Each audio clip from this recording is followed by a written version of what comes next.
السلام عليكم ورحمة الله وبركاته.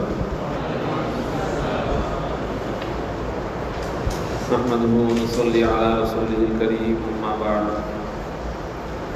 فقد قال الله تعالى: وما آتاكم الرسول فخذوه وما نهاكم عنه فانتهوا. وأيضا قال ربنا المتعال: لقد كان لكم في رسول الله أسوة حسنة لمن كان يرجو الله واليوم الآخر وذكر الله كثيرا. وقال رسول الله صلى الله عليه وسلم: تركت فيكم أمرين لن تضلوا ما تمسكتم بهما كتاب الله وسنة رسوله. وقال عليه الصلاة والسلام: عليكم بسنتي وسنة الخلفاء الراشدين المهديين تمسكوا بها وعضوا عليها بالنواجذ، أو كما قال عليه الصلاة والسلام. আলহামদুলিল্লাহ সুম্মা আলহামদুলিল্লাহ। এলান করা হয়েছে যে আজকে নবীজি সাল্লাল্লাহু আলাইহি ওয়াসাল্লামের সুন্নাহ বিষয়ক কিছু মুযাকারা, কিছু আলোচনা হবে। কয়েক সপ্তাহ পূর্বে বিদআত বিষয়ক আলোচনা হয়েছিল, বিদআত। তখন ওয়াদা করা হয়েছিল যে আল্লাহ পাক তৌফিক দান করলে বিদআতের বিপরীত যেই জিনিসটা, সেটা হলো সুন্নাহ। বা ঘুরিয়ে বললে বলা যায় সুন্নাহের বিপরীত হলো বিদআত, আর বিদআতের বিপরীত হলো সুন্নাহ। এই বিষয়ে কিছু আলোচনার ওয়াদা করেছিলাম। আল্লাহ পাক তৌফিক দিলে আজকে বিষয়ে কিছু কথা বলা হবে ইনশাআল্লাহ। আরবিতে একটা প্রবাদ আছে, তুরাফুল আশিয়াউ বিআজদাদিহা। যে কোনো জিনিস বুঝে আসে যখন তার বিপরীত জিনিসটা সামনে আসে। সমাজের মধ্যে ভালো মন্দ আগেও ছিল, এখনো আছে। একটা মানুষ ভালো বুঝে আসে কিভাবে, আর একটা মানুষ যে মন্দ তার আচরণ দ্বারা। আবার একজন মানুষ মন্দ এটা বুঝে আসে, আরেকজন মানুষ ভালো তার আচরণ দ্বারা। ভালোকে চেনা যায় মন্দের দ্বারা, মন্দকে চেনা যায় ভালোর দ্বারা। অনুরূপভাবে সুন্নাহ বুঝতে গেলে বিদআত বোঝা দরকার, বিদআত বুঝতে গেলে সুন্নাহ বোঝা দরকার। তাহলে বিষয়টা ভালোভাবে বুঝে আসে। কারণ বিদআত যেটা, এটা হলো সুন্নাহের বিপরীত। যেটা সুন্নাহ কাকে বলে, তার আবিধানিক অর্থ, পারিভাষিক অর্থ এবং এই বিষয়ে আরও অন্যান্য জরুরি আলোচনা সংক্ষেপে আপনাদের সামনে কিছুক্ষণের মধ্যে পেশ করা হবে ইনশাআল্লাহ। এটা আমি বলতে চাই যে কথাটা, যে বিদআতের আলোচনার পরে সুন্নাহের আলোচনা কেন? কারণ হলো দুইটা সম্পূর্ণ বিপরীতমুখী জিনিস। কোরআনে কারীমের সূরা ফাতিরের মধ্যে আল্লাহ তাআলা বলেছেন যে বিপরীতমুখী জিনিসের 4টা উদাহরণ দিয়েছেন পরপর বোঝানোর জন্য। ওমা ইয়াস্তাবিল আমা ওয়াল বাসীর ওয়ালা যুলুমাতু ওয়ালা নূর ওয়ালা যিল্লু ওয়ালাল হারুর ওমা ইয়াস্তাবিল আহইয়া ওয়ালাল আমওয়াত। এখানে 4টা বিপরীতমুখী জিনিস, সম্পূর্ণ একটা জিদ বা বিপরীত। এটা আল্লাহ তাআলা উদাহরণ হিসেবে পেশ করেছেন। প্রথমে বলেছেন যে অন্ধ এবং চক্ষুষ্মান ব্যক্তি কখনো কি হতে পারে না, সমান হতে পারে না। এটা আমরা সবাই বুঝি যে একজন চোখে দেখে, আরেকজন চোখে দেখে না। এই দুইটা মানুষ কখনো এক সমান হয়, তাই না? কখনো এক সমান হয় না। যে চোখে দেখে সে আল্লাহ পাক রব্বুল আলামিনের কত যে নেয়ামত সে ভোগ করছে। চোখটা অনেক বড় নেয়ামত। যে চোখে দেখে না সে আল্লাহ পাক রব্বুল আলামিনের বহু নেয়ামত থেকে বঞ্চিত। এজন্য হাদিসে পাকে এসেছে যে যদি কেউ অন্ধ হয়ে যায়, চাই সে জন্মসূত্রে অন্ধ অথবা পরবর্তীকালে কোনো দুর্ঘটনার কারণে, আর এটার উপর যদি সে সবর করে, ধৈর্য ধারণ করে, তার বিনিময়ে জান্নাত ছাড়া অন্য কিছু না। বিনিময়ে আল্লাহ পাক তাকে জান্নাত দান করে।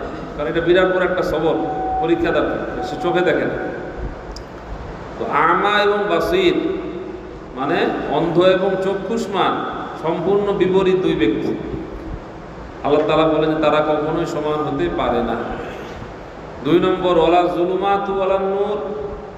জুলুমাত মানে হলো অন্ধকার, আর নূর মানে হলো আলো। অন্ধকার আর আলো কি কখনো সমান হয়? অন্ধকার তো দেখা যায় না কিছু, আলোতে দেখা যায়। আপনি আপনার বাসায় গেলেন, একেবারে অন্ধকার, হুট করে কিছুই দেখেন না, আপনার নিজের দরকার, এরপরে আপনার সুইচটা টিপ দিলেন, আলো জ্বলে উঠলে এখন দেখেন কত সুন্দর দেখা যায়। অন্ধকার আর আলোর পার্থক্য সবাই বুঝে, এটার জন্য অনেক জ্ঞানী হওয়ার কোনো কি নাই দরকার। একেবারে সহজ উদাহরণ যে অন্ধকার এবং আলো সমান হতে পারে না। ওয়ালা জিল্লু ওয়ালাল হারুর, জিল্লুর মানে হলো ছায়া, আর হারুর মানে হলো রৌদ্র। ছায়া আর রৌদ্র কি কখনো এক সমান হয়? ছায়া তো ছায়া, যেখানে শীতলতা অনুভব হয়, আরাম পাওয়া যায়। মানুষ গাছের নিচে, গরমকালে গাছের নিচে গিয়ে বসে, তাই না?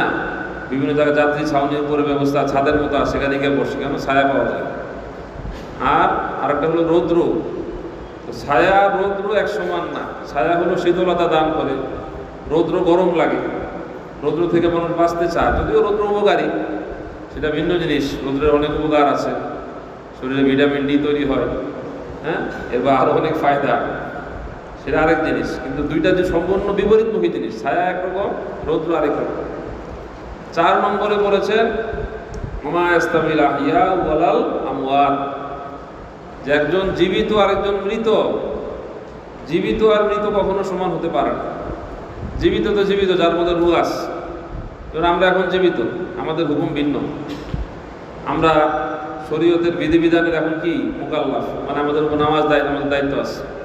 এশার নামাজে রক্ত হবে, এশা পড়তে হবে, তাই না? অন্যান্য বিধিবিধান আমাদের উপর এখন প্রযোজ্য। আমরা এখনো হায়াতে আছি আলহামদুলিল্লাহ। কিন্তু আমরাই যদি ইন্তেকাল করি, রুহটা যদি চলে যায়, তখন কি আর আমাদের উপর নামাজের দায়িত্ব আছে? নাই। তখন আমরা আরেক জগতের বাসিন্দা, তখন আমরা হয়ে যাব মৃত, কবর জগতের বাসিন্দা। আহিয়া এবং আমওয়াত, জীবিত আর মৃত কখনোই সমান হয় না। এই চারটা উদাহরণ দিয়ে আল্লাহ তাআলা এটাই বুঝিয়েছেন যে বিপরীতমুখী জিনিসগুলোর দ্বারা যে কোনো একটা বিষয় এটা পরিষ্কার হয়। তো আজকে আমরা আলোচনা করব হলো সুন্নাহ বিষয়ক। এর আগে আলোচনা হয়েছে বিদআ বিষয়ক। বিদআ এবং সুন্নাহ এরকমই, যেরকম এই 4টা বিষয় বলা হলো, এই 4টা যেমন একটা আরেকটার বিপরীত। এই বিদআত ও সুন্নাহের কি সম্পূর্ণ বিপরীত। বিদআত যেটা, এটা হলো গোমরাহি বা পথভ্রষ্টতা। আর সুন্নাহ, আরবিতে সুন্নাহ বলে, বাংলায় আমরা সুন্নত বলি, এটা হলো আলো। বিদআত হলো অন্ধকার, আর সুন্নত হলো কি আলো। বিদআত হলো জাহালত বা মূর্খতা, সুন্নত হলো ইলম, এটা হলো ইলম। নবীজি সাল্লাল্লাহু আলাইহি ওয়াসাল্লামের কাছ থেকে আমরা যা লাভ করেছি, চাই সেটা নবীজির কথা হোক, নবীজির কাজ হোক, নবীজির মৌন সমর্থন হোক, এই সব কিছু সুন্নতের অন্তর্ভুক্ত। কিছুক্ষণের মধ্যে সুন্নতের সংজ্ঞা বলা হবে, পারিভাষিক অর্থ বলা হবে, একাধিক বক্তব্যের আলোকে সুন্নাহ বলতে কি বোঝায় এই বিষয়টা পরিষ্কার করার চেষ্টা করা হবে। এটা জরুরি একটা বিষয়। এটা আলোচনা আছে, আমাদের পয়েন্ট আছে, এটা আমাদের আলোচনার মধ্যে একটা পয়েন্ট আছে যে সুন্নত এবং হাদিস একই জিনিস থেকে দুইটার মধ্যে পার্থক্য আছে। সেটা আলোচনা শেষে বলা হবে ইনশাআল্লাহ। আমাদের মূল আলোচনা যেগুলো, তার মধ্যে মৌলিক পয়েন্টের মধ্যে এটাও একটা পয়েন্ট, যেটা আপনি জিজ্ঞেস করলেন, এটা বলা হবে ইনশাআল্লাহ। তো আমার আজকে সংক্ষিপ্ত আলোচনা আমি কয়েকটা পয়েন্টে সাজিয়েছি। পয়েন্টগুলো আপনাদের আগে বলি। মোটামুটি 10টা পয়েন্ট আজকে আলোচনা। 1 নম্বর হলো সুন্নাত শব্দের আবিধানিক অর্থ, আবিধানিক অভিধান বা লুগাত, আবিধানিক কি অর্থ এটা বলা হবে। 2 নম্বর সুন্নাহ শব্দের পারিভাষিক অর্থ, পরিভাষায় সুন্নাহ বলতে কি বোঝায়, এটা হলো আমার 2য় পয়েন্ট। 3 নম্বর হলো সুন্নাহের প্রকারসমূহ, কয় প্রকার, এটা হলো 3য় পয়েন্ট। 4 নম্বর সুন্নাহ অনুসরণের গুরুত্ব, সুন্নাহ অনুসরণের গুরুত্ব। আপনার পয়েন্টগুলো লিখে রাখতে পারবেন আমার বলার সাথে সাথে। আর বিস্তারিত আলোচনা তো এখন লেখে হতো, যেহেতু আমি কথা বলবো, কথার সাথে লেখা সম্ভব হবে না। এটা পরবর্তীতে আল্লাহ তৌফিক দিলে শীট তৈরি হবে ইনশাআল্লাহ, এটা আপনারা পেয়ে যাবেন। আমি খুব শীঘ্রই শীট তৈরি করে এটা ফ্রেশ করে এটা আপনাদেরকে পৌঁছে দেবো ইনশাআল্লাহ। কারণ আপনারা শুধু আমার পয়েন্টগুলো লেখেন, আমি যে পয়েন্টগুলো বলতেছি। 1 নম্বর পয়েন্ট কি বলেছি ভাই? সুন্নাহ শব্দের আবিধানিক অর্থ। 2 নম্বর সুন্নাহ শব্দের পারিভাষিক অর্থ। 3 নম্বর সুন্নাহের প্রকারসমূহ। 4 নম্বর সুন্নাহ অনুসরণের গুরুত্ব। এখন এই গুরুত্বটা একটা হলো কোরআনে কারিমের আয়াতসমূহের আলোকে, কোরআনে কারিমের আয়াতসমূহের আলোকে আমরা জানবো যে সুন্নাহ অনুসরণের কী গুরুত্ব। আরেকটা হলো নবীজি সাল্লাল্লাহু আলাইহি ওয়াসাল্লামের সহিহ হাদিস সমূহের আলোকে। এই হাদিস সমূহের আলোকে জানার চেষ্টা করবেন যে সুন্নাহের অনুসরণের গুরুত্ব কত বেশি। আরেকটা হলো সাহাবায়ে কেরাম রাদিয়াল্লাহু আনহুম আজমাইনের বক্তব্যের আলোকে। পয়েন্ট কিন্তু ওইটাই, মানে বিভিন্নভাবে এটাকে তুলে ধরা হবে। একটা হলো কোরআনে কারীমের আয়াতসমূহের আলোকে, আরেকটা নবী সাল্লাল্লাহু আলাইহি ওয়াসাল্লামের সহিহ হাদিসসমূহের আলোকে, আরেকটা হলো সাহাবায়ে কেরামের বক্তব্যের আলোকে। এরপরে হলো আইম্মায়ে মুজতাহিদিন, ফুকাহায়ে কেরাম ও মুহাদ্দিসিন ইজামের বক্তব্যের আলোকে। আইম্মায়ে মুজতাহিদিন, ফুকাহায়ে কেরাম ও মুহাদ্দিসিন ইজাম তাদের বক্তব্যের আলোকে এটা তুলে ধরা হবে যে সুন্নাহ অনুসরণের গুরুত্ব কত বেশি। আচ্ছা, এইগুলো চারটা। নম্বর 5 নম্বর আমার আজকে আলোচ্য বিষয় সুন্নাহ ও হাদিসের পার্থক্য। যে এই ভাইটাকে জিজ্ঞাসা করলেন সুন্নাহ এবং হাদিসের মধ্যে কি পার্থক্য, এটা 5 নম্বর পয়েন্ট। 6 নম্বর, কোনটি অনুসরণীয়, সুন্নাহ নাকি হাদিস? অনুসরণীয় কোনটা? যে আমরা কি সুন্নাহ অনুসরণ করব, সুন্নাহ ফলো করব, নাকি আমরা হাদিস ফলো করব? এটা আমার 6 নম্বর পয়েন্ট। 7 নম্বর, হাদিস অথচ সুন্নাহ নয় এমন কিছু উদাহরণ। এটা হাদিস কিন্তু সেটা কি না, সুন্নাহ না, হাদিসে এসেছে, নবী সাল্লাল্লাহু আলাইহি ওয়াসাল্লাম করেছেন অথবা নবী হয়তো বলেছেন, কিন্তু সেটা কি না, উম্মতের জন্য অনুসরণীয় না, এমন কিছু উদাহরণ আপনাদেরকে পেশ করা হবে ইনশাআল্লাহ। এরপরে হলো 8 নম্বর পয়েন্ট, বর্তমানে সুন্নাহ শব্দের অপব্যাখ্যা তথাকথিত আহলে হাদিস সম্প্রদায় ও বেরলভী সম্প্রদায় কর্তৃক। বর্তমানে সুন্নাহ শব্দের অপব্যাখ্যা তথাকথিত আহলে হাদিস আর হলো বেরলভী সম্প্রদায়, মানে হচ্ছে বেদাতি যারা, তথাকথিত আহলে হাদিস ও বেরলভী সম্প্রদায় কর্তৃক এই সুন্নাহ শব্দের কিছু অপব্যাখ্যা যারা করে, এ ব্যাপারে কিছু কথা বলা হবে। 9 নম্বর আমার আলোচ্য বিষয়, যে পয়েন্ট, কিছু সংশয় এবং সন্দেহ, সুন্নাহ বিষয়ক কিছু সংশয় এবং সন্দেহ এবং তার উত্তর। সুন্নাহ বিষয়ক কিছু, যারা নাকি সুন্নাহকে অস্বীকার করে, তাদের পক্ষ থেকে কিছু সংশয় সন্দেহ পেশ করা হয়, এরকম মানে প্রসিদ্ধ কিছু সংশয় উল্লেখ করে এটার জবাব দেওয়া হবে ইনশাআল্লাহ। এই গেল 9টা। আর সর্বশেষ যেটা, সেটা হলো সুন্নাহের মর্যাদা বিষয়ক আমাদের নিকট অতীত এবং দূর অতীতের বুজুর্গানে দ্বীনের কিছু কথা। সুন্নাহের মর্যাদা বিষয়ক আমাদের নিকট অতীত এবং দূর অতীতের যারা বুজুর্গানে দ্বীন, তাদের কিছু জরুরি কথা, কিছু কবিতা, কিছু জরুরি কথা, এগুলো পেশ করা হবে ইনশাআল্লাহ। তো এই হলো আজকে আমার আলোচনার মূল পয়েন্ট। এখন আমরা মূল আলোচনা প্রবেশ করি। মোবাইলগুলো মেহরবানি করে সাইলেন্টে রাখেন, তাহলে সবার জন্যই ভালো। প্রথম পয়েন্ট, সুন্নাহ শব্দের আবিধানিক অর্থ।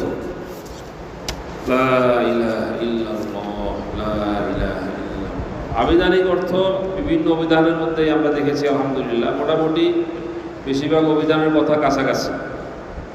আরবিতে অভিধানের মধ্যে একটা অভিধান আছে লিসানুল আরব, লিসানুল আরব, ইবনে মনজুর ইফরিকি, ওনার লেখা এই কিতাবটা। লিসানুল আরবটা 14 খণ্ডে চেপে এসেছে, মোটামোটা 14 খণ্ড, খুবই সুন্দর। তো লিসানুল আরবের মধ্যে এরপরে আরেকটা কিন্তু লোগাত আছে, আর নেহায়া আলী ইবনুল আসির। ইবনুল আসির তিনি অনেক বড় লোগাবি ছিলেন, আবিধানিক ছিলেন। ওনারা 3 ভাই, 3 জনই ইবনুল আসির। একজন মুহাদ্দিস, একজন ঐতিহাসিক, আর আরেকজন হলেন আবিধানিক। ওনার করণে সাহাবে 7ম শতাব্দীর মানুষ। 3 ভাইয়ের দ্বারা আল্লাহ তাআলা আজীব কাজ দিয়েছে। 3 ভাই 3 জগতে সম্রাট, একজন হাদিস শাস্ত্রে, একজন ইতিহাসে, আরেকজন হলো অভিধানে। এখানে যার কথা বলা হচ্ছে ইবনুল আসির, উনি হলেন যিনি নাকি অভিধান শাস্ত্র লিখেছেন, অভিধানের উপর কাজ করেছেন। ওনার লেখা কিতাবুল আন-নেহায়া, ওই কিতাবের 3য় খণ্ডের 168 নম্বর পৃষ্ঠায় সুন্নাহ শব্দের অর্থ লিখেছেন, as-সুন্নাহ হিয়া তরিকা ওয়াস সিরাহ হাসানাতান কানাত আও কবিহা। এর অর্থ হলো সুন্নাহ বলতে বোঝায় হলো যে কোনো পথ, যে কোনো রাস্তা, যে কোনো আদর্শ, চাই সেটা ভালো হোক অথবা কি মন্দ, ভালো হোক অথবা মন্দ, যে কোনো রাস্তা, পথ অথবা কি আদর্শ। এটা হলো আর নেহায়া ইবনুল আসিরের মধ্যে আছে। এছাড়া আরেকটা লোকাতের কিতাব আছে মুখতারুস সিহাহ, ওই কিতাবেরও 229 নম্বর পৃষ্ঠায় একই কথা লিখেছে। এর বাইরেও আরও কিছু লোকাত এবং ডিকশনারি আমরা দেখেছি, মোটামুটি কাছাকাছি অর্থ সবাই লেখে যে সুন্নাহ মানে হলো আত-তরিক, মানে পথ, যে কোনো পথ, এটাকে কি বলা হয়? সুন্নাহ বলা হয়। আর 2 নম্বর যে পয়েন্ট, পরিভাষায় সুন্নাহ বলতে কি বোঝায়, এই আলোচনাটা একটু লম্বা হবে। এটা আমরা কয়েকজন বড় বড় ব্যক্তি ওনাদের বক্তব্যের আলোকে এটা বোঝার চেষ্টা করব, কারণ সুন্নাহের পরিভাষা নিয়ে এটা নানা মুনির নানা মত। আরবিতে বলে কুল্লু হিজবিন বিমা লাদাইহিম ফারিহুন, যে প্রত্যেক দল যার যার মত নিয়ে খুশি। এখন দেখা যায় সমাজের মধ্যে এটা নিয়ে কিছু এফরাত তাফরিদ চলে, কিছু বাড়াবাড়ি, কিছু সারাসারি। এজন্য এই সুন্নাহ শব্দের পারিভাষিক কী অর্থ, এই বিষয়টা পরিষ্কার হওয়া দরকার। এই ব্যাপারে আমাদের উস্তাদে মুহতারাম, বর্তমানে বাইতুল মুকাররম জাতীয় মসজিদের খতিব সাহেব মাওলানা আব্দুল মালিক সাহেব হাফিজাহুল্লাহ তাআলা, তিনি আমার উস্তাদ। আমি মার্কাজ দাওয়ায় আলহামদুলিল্লাহ 2000 এবং 2001 সাল 2 বছর হুজুরের কাছে তাখাসসুস ফিল হাদিস পড়ার সৌভাগ্য আমার হয়েছে আলহামদুলিল্লাহ। তো আমার উস্তাদজি লেখা কিতাব আছে আল ওয়াজিজ।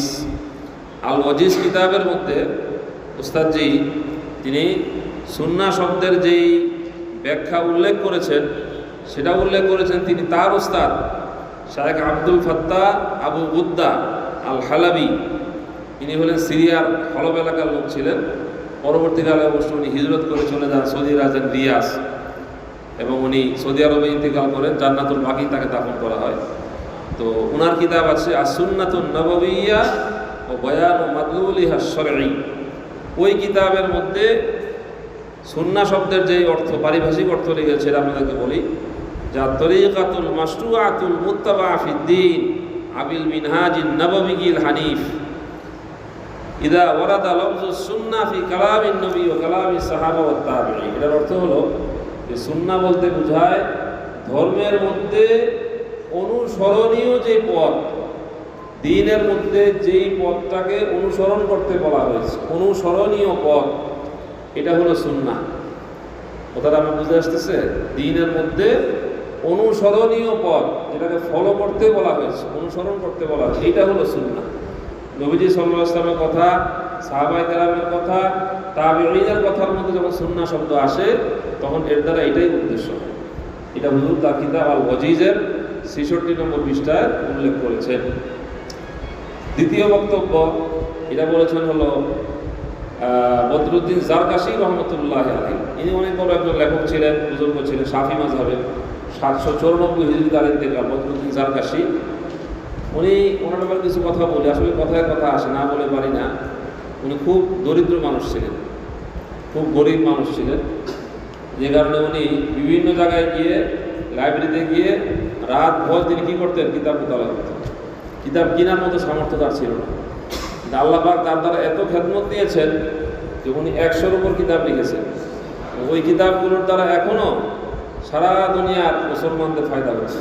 আলেম ওলামা তার কিতাবের দ্বারা উপকৃত হচ্ছে। বদরুদ্দিন জারকাশী রহমতুল্লাহ মাত্র 49 বছর হায়াত পেয়েছিলেন তিনি।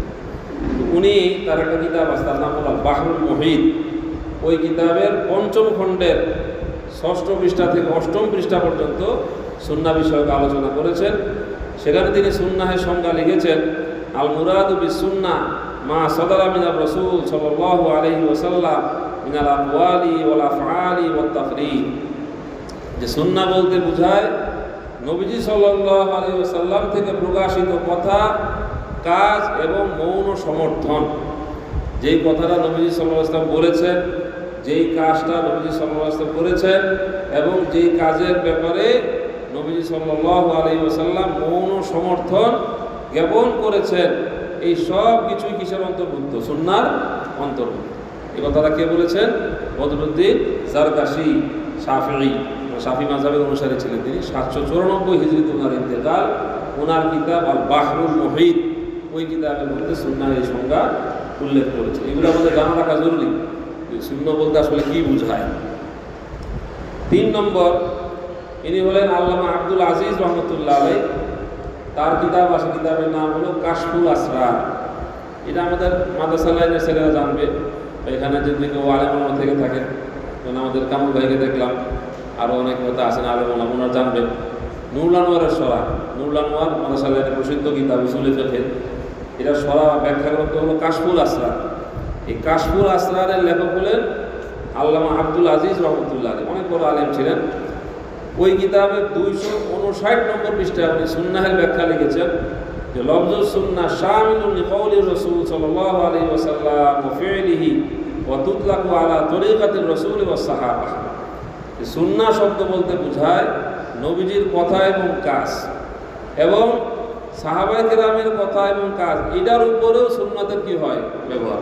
নবীজির কথা এবং কাজ তো আছেই, যে অনেক সময় সাহাবার কথা, সাহাবায়ে কেরামের কথা অথবা সাহাবায়ে কেরামের কোনো কাজ, ওইটার উপরেও কিসের ব্যবহার হয়, সুন্নাহের ব্যবহার। যেটা বোঝা যায় নবীজি সাল্লাল্লাহু আলাইহি ওয়াসাল্লাম হাদিসের মধ্যে বলেছেন, সামনে এটা আমি বলবো, যে আলাইকুম বিসুন্নতি ওয়া সুন্নাতিল খুলাফায়ে রাশিদিন আল মাহদিয়িন, তোমরা আমার সুন্নতকেও ধরো, মানে আমার আদর্শকে ধরো, আর আমার পরে যারা খোলাফায়ে রাশিদিন তাদের সুন্নতকেও ধরো।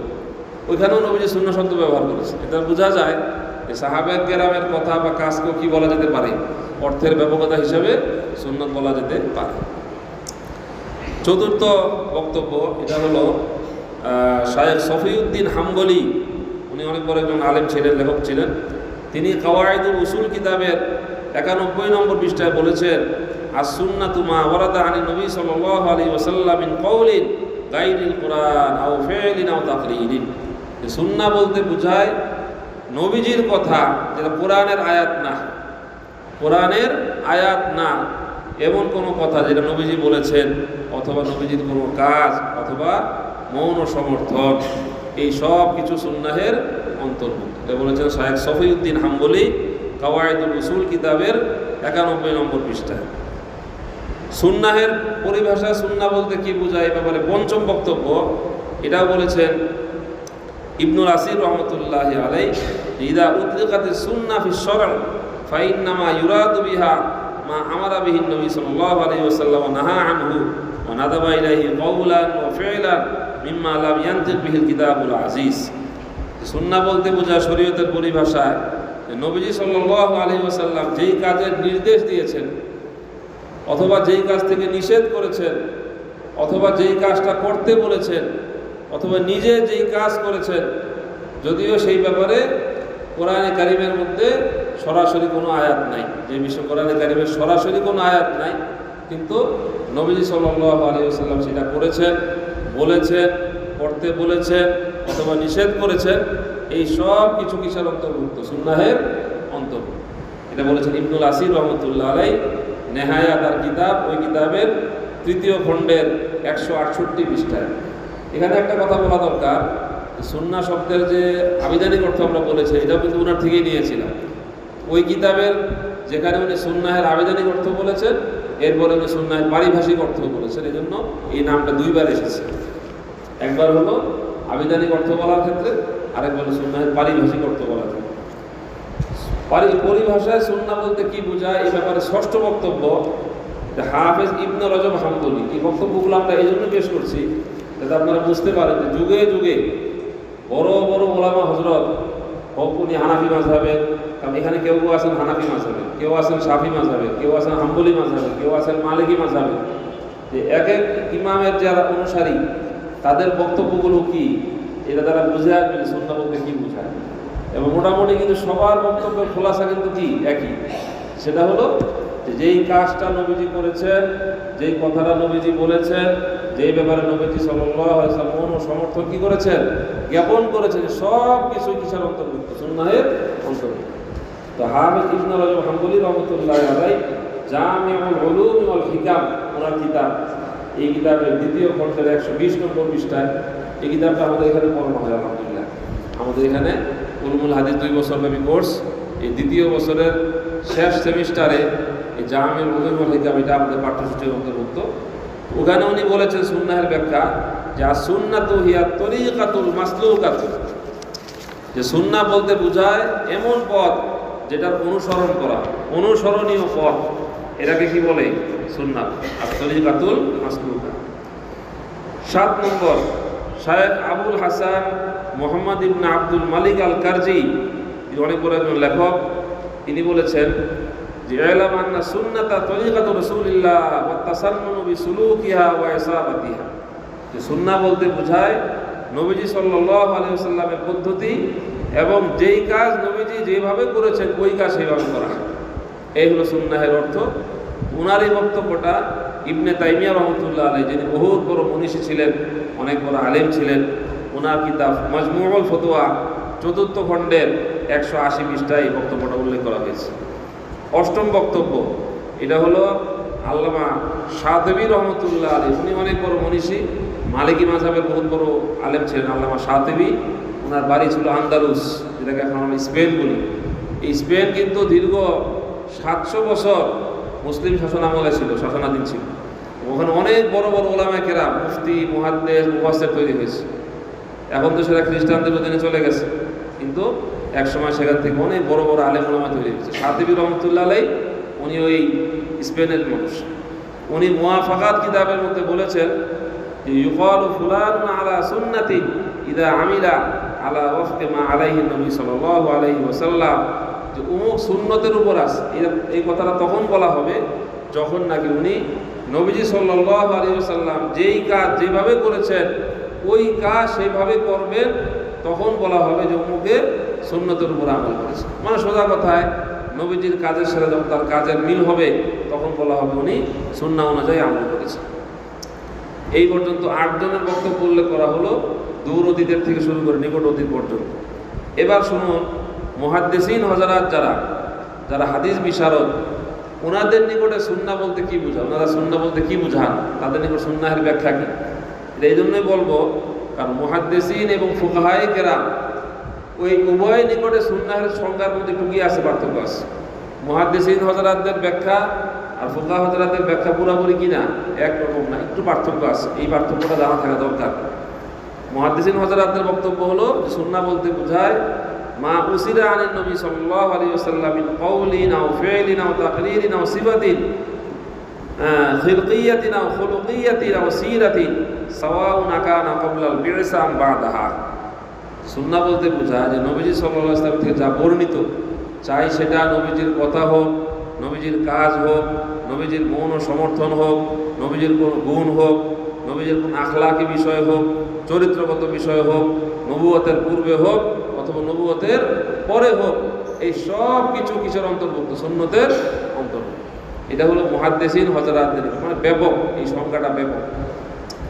আর ফুকাহায়ে কেরাম তারা অবশ্য ব্যাখ্যা যেটা দেন সেটা হলো যে কুল্লু মা সাবাতা আনিন নবী সাল্লাল্লাহু আলাইহি ওয়াসাল্লাম ওয়া লাম ইয়াকুন মিন বাবিল ফরজি ওয়ালাল ওয়াজিব।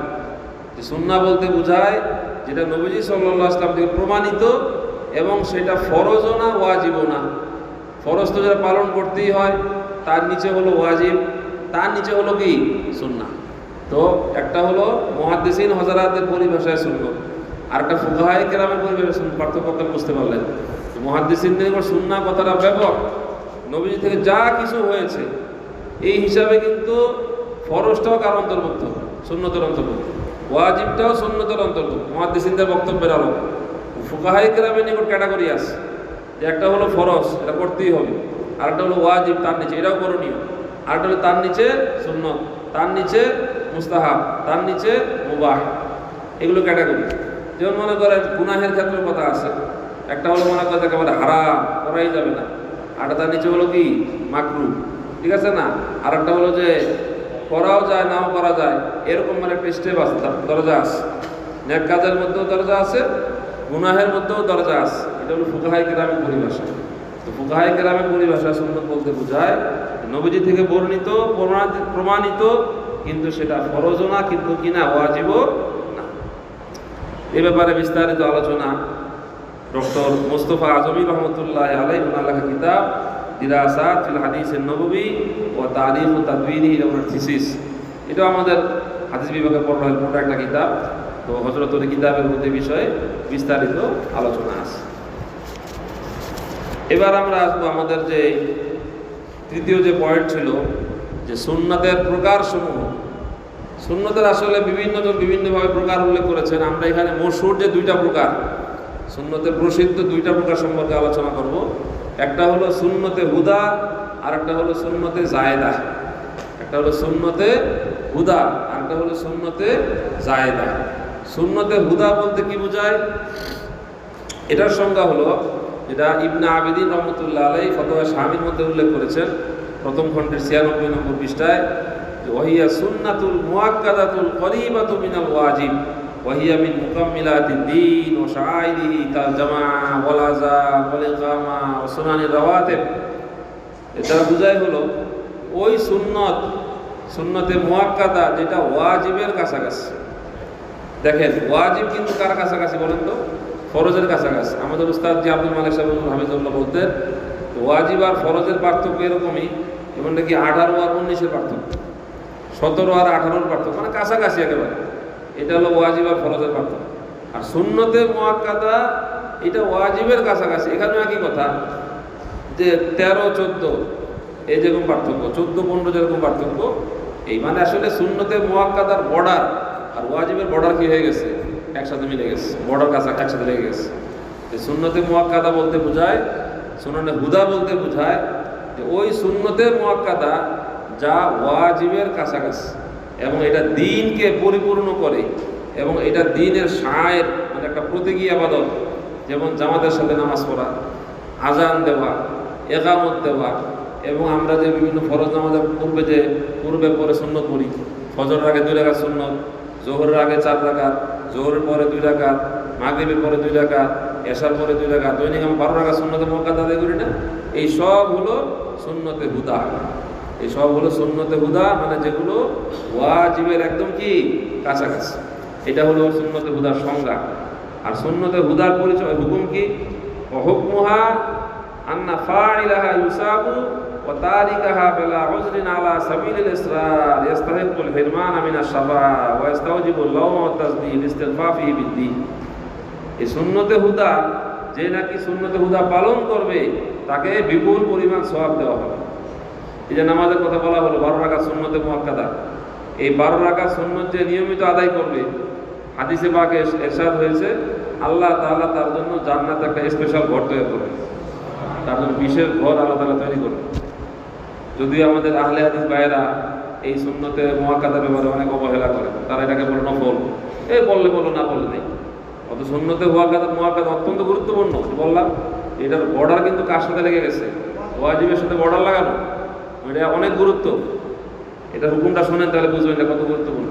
যে এই কাজ যে করবে তাকে সওয়াব দেওয়া হবে, আর বিনা ওজরে যে নাকি এই সুন্নতকে বর্জন করবে ধারাবাহিকভাবে, মানে কোনো গুরুত্বই নাই, করে না করেই না, হঠাৎ মন চাইলে করে, বেশিরভাগ সময় করে না, মানে এটা কোনো আহমিয়ত, কোনো গুরুত্ব তার কাছে নাই, এই যদি হয় অবস্থা, তাহলে সে নবীজি সাল্লাল্লাহু আলাইহি ওয়াসাল্লামের শাফাআত থেকে বঞ্চিত হবে। তার জন্য নবীজি কিয়ামতে কি করবেন না? সুপারিশ করবেন না। এবং সে মালামত, মানে তিরস্কারের যোগ্য, তাকে তিরস্কার করা হবে। কেন তুমি এই সুন্নতটা পালন করো নাই? কিয়ামত দিন তাকে তিরস্কার করা হবে, যেহেতু সে দ্বীনের একটা গুরুত্বপূর্ণ ব্যাপারকে হালকা মনে করেছে। এর দ্বারা বুঝতে পারলেন যে সুনানের হুদাটা কত গুরুত্বপূর্ণ, যে এটা পালন করা কত জরুরি।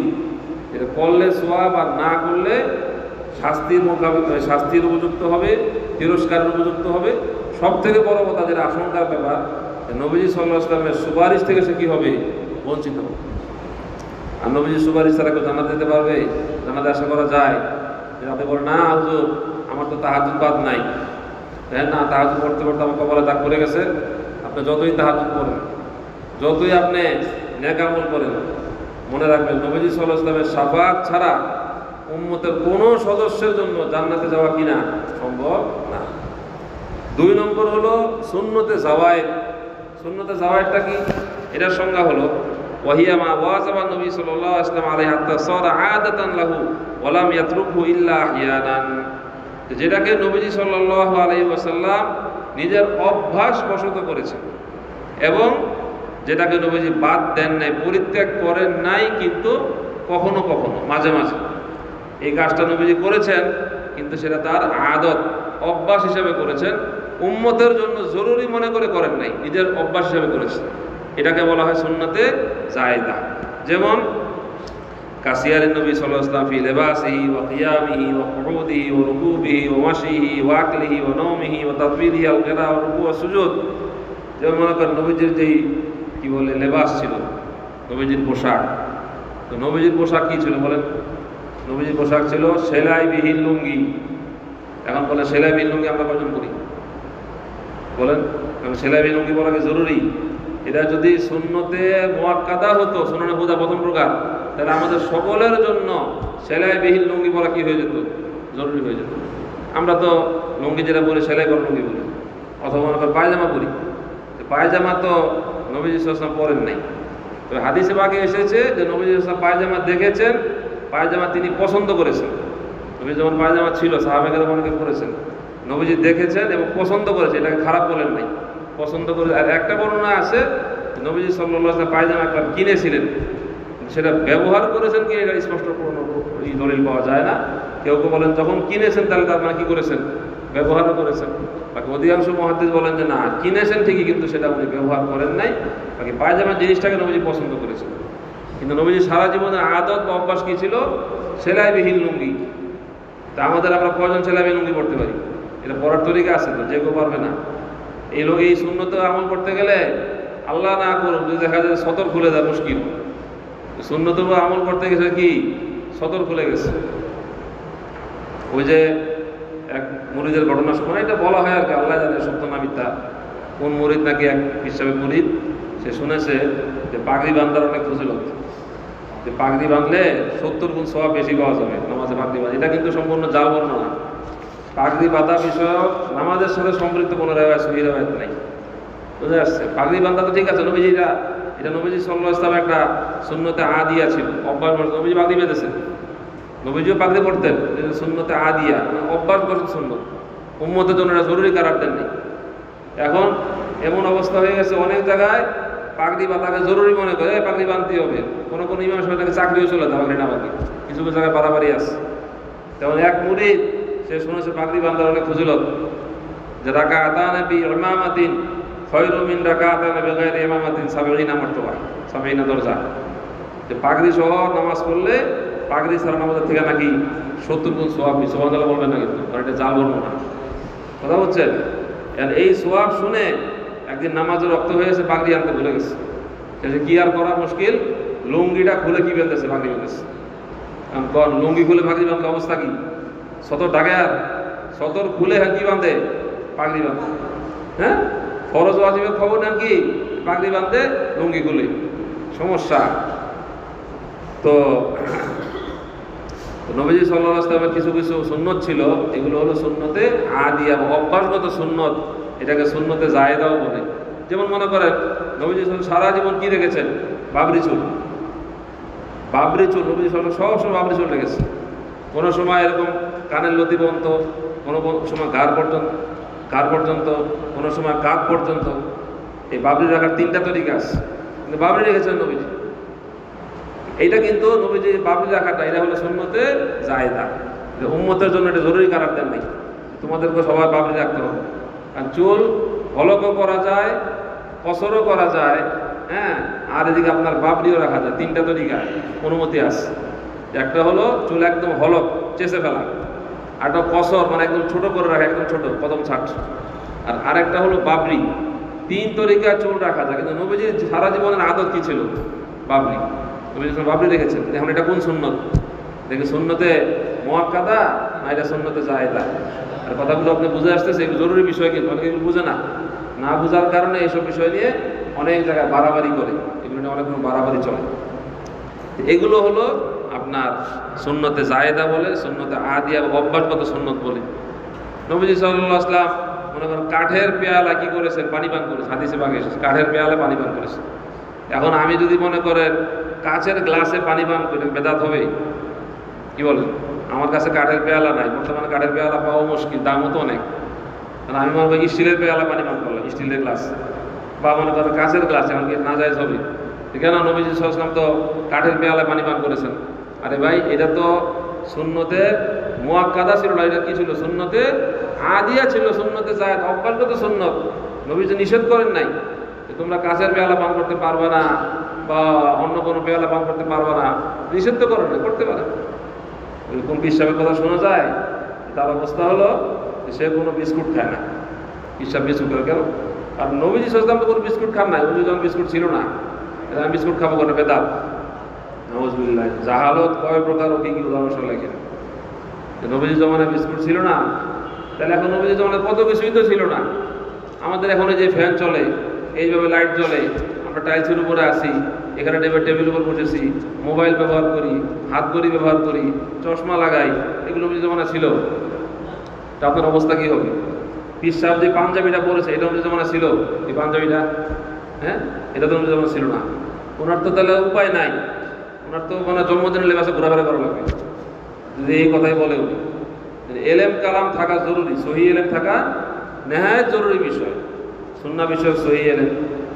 আরেক পীর সাহেব ওনার মসজিদ বানিয়েছেন হল খেজুর পাতা দিয়ে, খেজুর পাতার মসজিদ, আর পাশে ওনার বাসা, পানি দিয়ে পাশে ওনার বাসা একেবারে আলিশান, এসি লাগানো। ওই যে রাজার বাগের ভণ্ডপীর, ভণ্ডপীর ওরা পীর নয়, ওরা ইমান ধ্বংসের তীর। তো এই সুন্নতে জায়েদার হুকুম হলো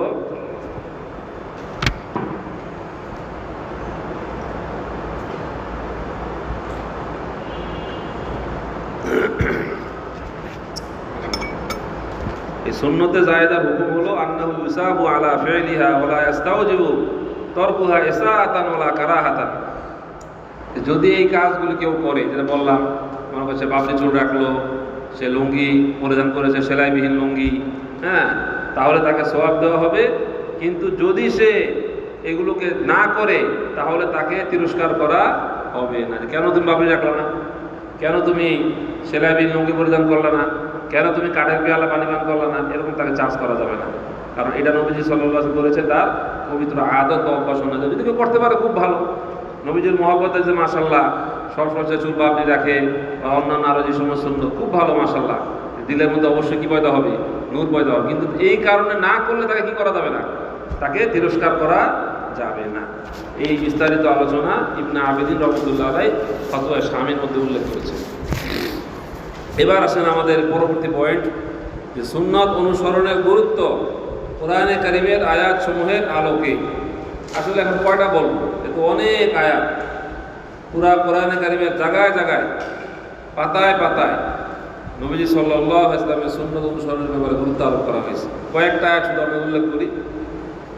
একটা হলো সূরা আলে ইমরানের সম্ভবত 31 নম্বর আয়াত হবে, কুল ইন কুনতুম তুহিব্বুনাল্লাহ ফাত্তাবিউনি ইউহিব্বুকুমুল্লাহু ওয়া ইয়াগফির লাকুম যুনুবাকুম। আল্লাহ তাআলা বলেন যে আপনি বলে দিন, যদি তোমরা আল্লাহকে ভালোবেসে থাকো, তাহলে তোমরা আমি মুহাম্মদুর রাসূলুল্লাহ সাল্লাল্লাহু আলাইহি ওয়াসাল্লাম অনুসরণ করো, তাহলে কি হবে, আল্লাহ তাআলাও তোমাদের ভালোবাসবেন এবং আল্লাহ তাআলা তোমাদের গুনাহ খাতা সমূহ মাফ করে দেবেন। সুবহানাল্লাহ। নবীজি সুন্নাহ অনুসরণে দেখেন কত বড় ফজিলত। একে তো আল্লাহ পাকের মহব্বত লাভ হবে, দ্বিতীয়ত আমাদের গুনাহ খাতাগুলোও কি হবে, মাফ। 2 নম্বর, আল্লাহ তাআলা এই কথাটা কোরআনে কারীমের অনেক জায়গায় আছে, এই আয়াত, এই জাতীয় আয়াত, ওমা আতাকুমুর রাসূলু ফাখুযুহু ওমা নাহাকুম আনহু ফান্তাহু। তোমাদের রাসূল তোমাদেরকে যা কিছু করতে বলেন সেটাকে তোমরা মজবুতভাবে আঁকড়ে ধরো, আর যে ব্যাপারে তিনি তোমাদেরকে নিষেধ করেন সেখান থেকে তোমরা কি থাকো, বিরত থাকো। এর দ্বারা সুন্নাহ অনুসরণের গুরুত্ব পরিষ্কার হয়ে গেল। 3 নম্বর, লাকাদ কানা লাকুম ফি রাসূলিল্লাহি উসওয়াতুন হাসানাহ। এটা সূরা আহজাব 21 পারা, এই সূরা আহজাবের 21 নম্বর আয়াত, যে নিঃসন্দেহে তোমাদের জন্য আল্লাহ রসুলের সুন্নতের মধ্যে রয়েছে, আল্লাহ রসুলের মধ্যে রয়েছে সর্বোত্তম আদর্শ। মানে নবীজির সুন্নাহের অনুসরণ, এটা হলো সর্বোত্তম আদর্শ, এর থেকে উত্তম আর কোনো আদর্শ হতে পারে না। 4 নম্বর, ফালা ওয়ারাব্বিকা লা ইউমিনুনা হাত্তা ইউহাক্কিমুকা ফীমা শাজারা বাইনাহুম। আল্লাহ তাআলা নবীজি সাল্লাল্লাহু আলাইহি ওয়াসাল্লামের ব্যাপারে বলছেন যে আপনার প্রভুর শপথ, কোনো মানুষ অতক্ষণ পর্যন্ত প্রকৃত ইমানদার হতে পারবে না যতক্ষণ পর্যন্ত আপনি যে ফয়সালা করেছেন তার উপরে স্বতঃস্ফূর্ত চিত্তে সে খুশি না। আপনার ফয়সালাকে দিল থেকে যদি না মানে, অতক্ষণ পর্যন্ত সে কি হতে পারবে না, ইমানদার হতে পারবে না। এর একটা ঘটনা আছে অবশ্য। একটা মুনাফেক ছিল, বিশির নামক এক মুনাফেক, তার সাথে এক ইহুদির একটা দ্বন্দ্ব ছিল, কোন একটা ব্যাপারে দ্বন্দ্ব হয়েছে ইহুদির সাথে। ঘটনাক্রমে ওই ব্যাপারে ইহুদি হকের উপর ছিল। তো এই ব্যাপারে নবীজি সাল্লাল্লাহু আলাইহি ওয়াসাল্লামের কাছে গিয়েছে, বিচার দিয়েছে। নবীজি সাল্লাল্লাহু আলাইহি ওয়াসাল্লাম পক্ষের কথা শুনে ইহুদির পক্ষে ফয়সালা দিয়েছে। মানে রায়টা গিয়েছে কার বিপক্ষে? মুনাফিকের বিপক্ষে।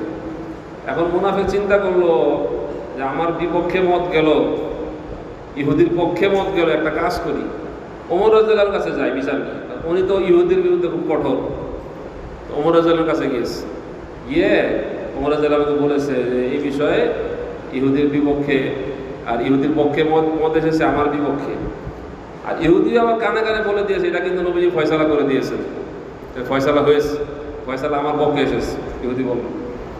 মুনাফিক আশা ছিল যে সে ফয়সালা তার পক্ষে পাবে, তার আশা, যেহেতু ওমর রাদিয়াল্লাহু ইহুদির বিরুদ্ধে খুব কঠোর। পরে ওমর রাদিয়াল্লাহু জিজ্ঞাসা করলেন যে আসলে কি এরকম, নবীজি ফয়সালা করেছেন? হ্যাঁ ফয়সালা করেছেন। ঠিক আছে, একটু বসো। বাসার ভিতরে গিয়েছে, তরবারিটা এনে এক কোপ দিয়ে ওই মুনাফিকের কল্লা উড়িয়ে দিয়েছে। কত বড় সাহস তোর, যে বিষয়ে নবীজি ফয়সালা করেছেন সেখানে তুই আবার আমার কাছে এসেছিস বিচার চাওয়ার জন্য, তোর সাহস কত? এই প্রেক্ষিতে আয়াত নাজিল, এই প্রেক্ষিতে এই আয়াতে কারিমা সূরা নিসার আয়াত নাজিল হয়েছে যে তার ততক্ষণ পর্যন্ত ইমানদার হতে পারবে না। কারণ হলো পরে মুনাফিকের লোকজন, তার যে আত্মীয় স্বজন, তারা এসেছে কেসাস দাবি করে, এটা কেসাস দিতে হবে, আমাদের লোক হত্যা করা হয়েছে। আল্লাহ বলছে প্রশ্নই আসে না, ওরা তো ইমানদারি না।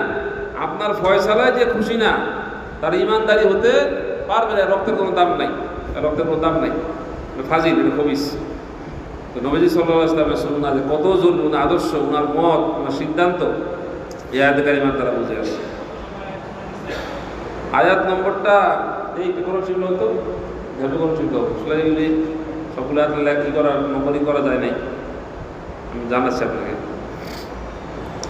এরপরে এই আয়াত কোরআন কারীমের মধ্যে 4 জায়গায় আছে যে লাকাদ মান্নাল্লাহু আলা, এর কথা ছিল আসলে তো, লাকাদ মান্নাল্লাহু আলাল মুমিনিনা 65 সূরা নিসার 65 নম্বর আয়াত। এটা জাযাকাল্লাহ, সূরা নিসার। আমি যখন পরে এটা ফ্রেশ করবো না, তখন আয়াত নম্বর লাগিয়ে দিব ইনশাআল্লাহ। এটা সব ঠিকঠাক করে আয়াতের তরজমা দিয়ে দেওয়া হবে, তারপর আয়াত নম্বর লাগানোর কাজ বাকি আছে এখন তো। এরপরে লাকাদ মান্নাল্লাহু আলাল মুমিনিনা ইয বাআসা ফীহিম রাসূলাম মিন আনফুসিহিম, যে আল্লাহ তাআলা মুমিনদের উপর অনেক বড় অনুগ্রহ করেছেন, যেহেতু আল্লাহ তাআলা তাদের মধ্যে তাদের জন্য একজন রাসূল পাঠিয়েছেন, যিনি নাকি তাদের সামনে আল্লাহর আয়াতসমূহ তেলাওয়াত করবেন, তাদেরকে পরিশুদ্ধ করবেন, কিতাব এবং হিকমতের কি দান করবেন, তালিম দান করবেন। এটা এই আয়াতটা কোরআন কারীমের 4 জায়গাতে আছে, এই মর্মের আয়াত। এর দ্বারা নবীজি সাল্লাল্লাহু আলাইহি ওয়াসাল্লামের সুন্নাহ এবং আদর্শ অনুসরণের গুরুত্ব বুঝে আসে। এরপরে সূরা তাওবার শুরুর দিকে আছে কুল ইন কানা আবাউকুম ওয়া আবনাউকুম, লম্বা আয়াত। খোলাসা হলো যে তোমাদের বাপ দাদা, তোমাদের ছেলেপেলে, বন্ধু বান্ধব, আত্মীয় স্বজন, স্বামী স্ত্রী, এরকম যা কিছু আছে, তারপর তোমাদের বাড়িঘর, ব্যবসা বাণিজ্য, যেগুলো তোমরা ক্ষতি হওয়ার আশঙ্কা করো, এই সব কিছুর মহব্বত যদি আল্লাহ আল্লাহ রসুলের থেকে বেশি হয়ে যায়, তাহলে তোমরা আল্লাহর পক্ষ থেকে আযাব আসার জন্য প্রস্তুত থাকো। এটা হলো সূরা তাওবা। আচ্ছা, আয়াত নম্বরটাও বলে দেই, 24 না? আচ্ছা, মাশাআল্লাহ, সূরা তাওবার 24 নম্বর আয়াত। হ্যাঁ, তাহলে আপনার 10ম পারা, তাহলে দেখে নিই।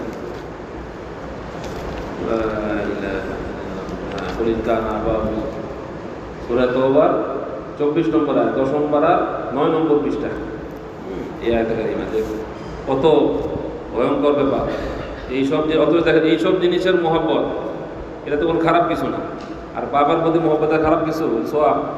মা বাবার দিকে যদি কেউ মহব্বতের নজরে তাকায়, আল্লাহ পাক তার আমল নামা কবুল হলে সমান সওয়াব দান করে। স্ত্রীর দিকে মহব্বতের নজরে তাকালে সদকা করার সমান সওয়াব পাওয়া যায়, তাই না? মা বাবার মহব্বত, স্ত্রীর মহব্বত, বাড়ি গাড়ির মহব্বত, এগুলো স্বাভাবিক জিনিস। অথচ আল্লাহ তাআলা এই জায়েজ জিনিসের মহব্বতগুলো যদি আল্লাহ আল্লাহ রসুলের মহব্বতের থেকে বেশি হয়ে যায়, তাহলে বলেছে ফাদারাব্বাসু, আযাবের অপেক্ষা করো। কেন?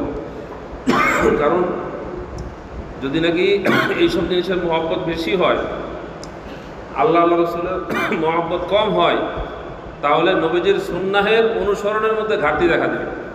আসল বিষয় হলো এটা, যার নবীজির প্রতি মহব্বত যত বেশি হবে, তার নবীজির সুন্নতের উপরে উঠা তত কি হবে, সহজ হবে। আর মহব্বত যত কম, সুন্নাহ অনুযায়ী চলা তার জন্য তত বেশি কি মুশকিল। মূল বিষয়টা হলো এই কারণে, এই জন্য এই জাতীয় অনেক আয়াত পাওয়া যায়।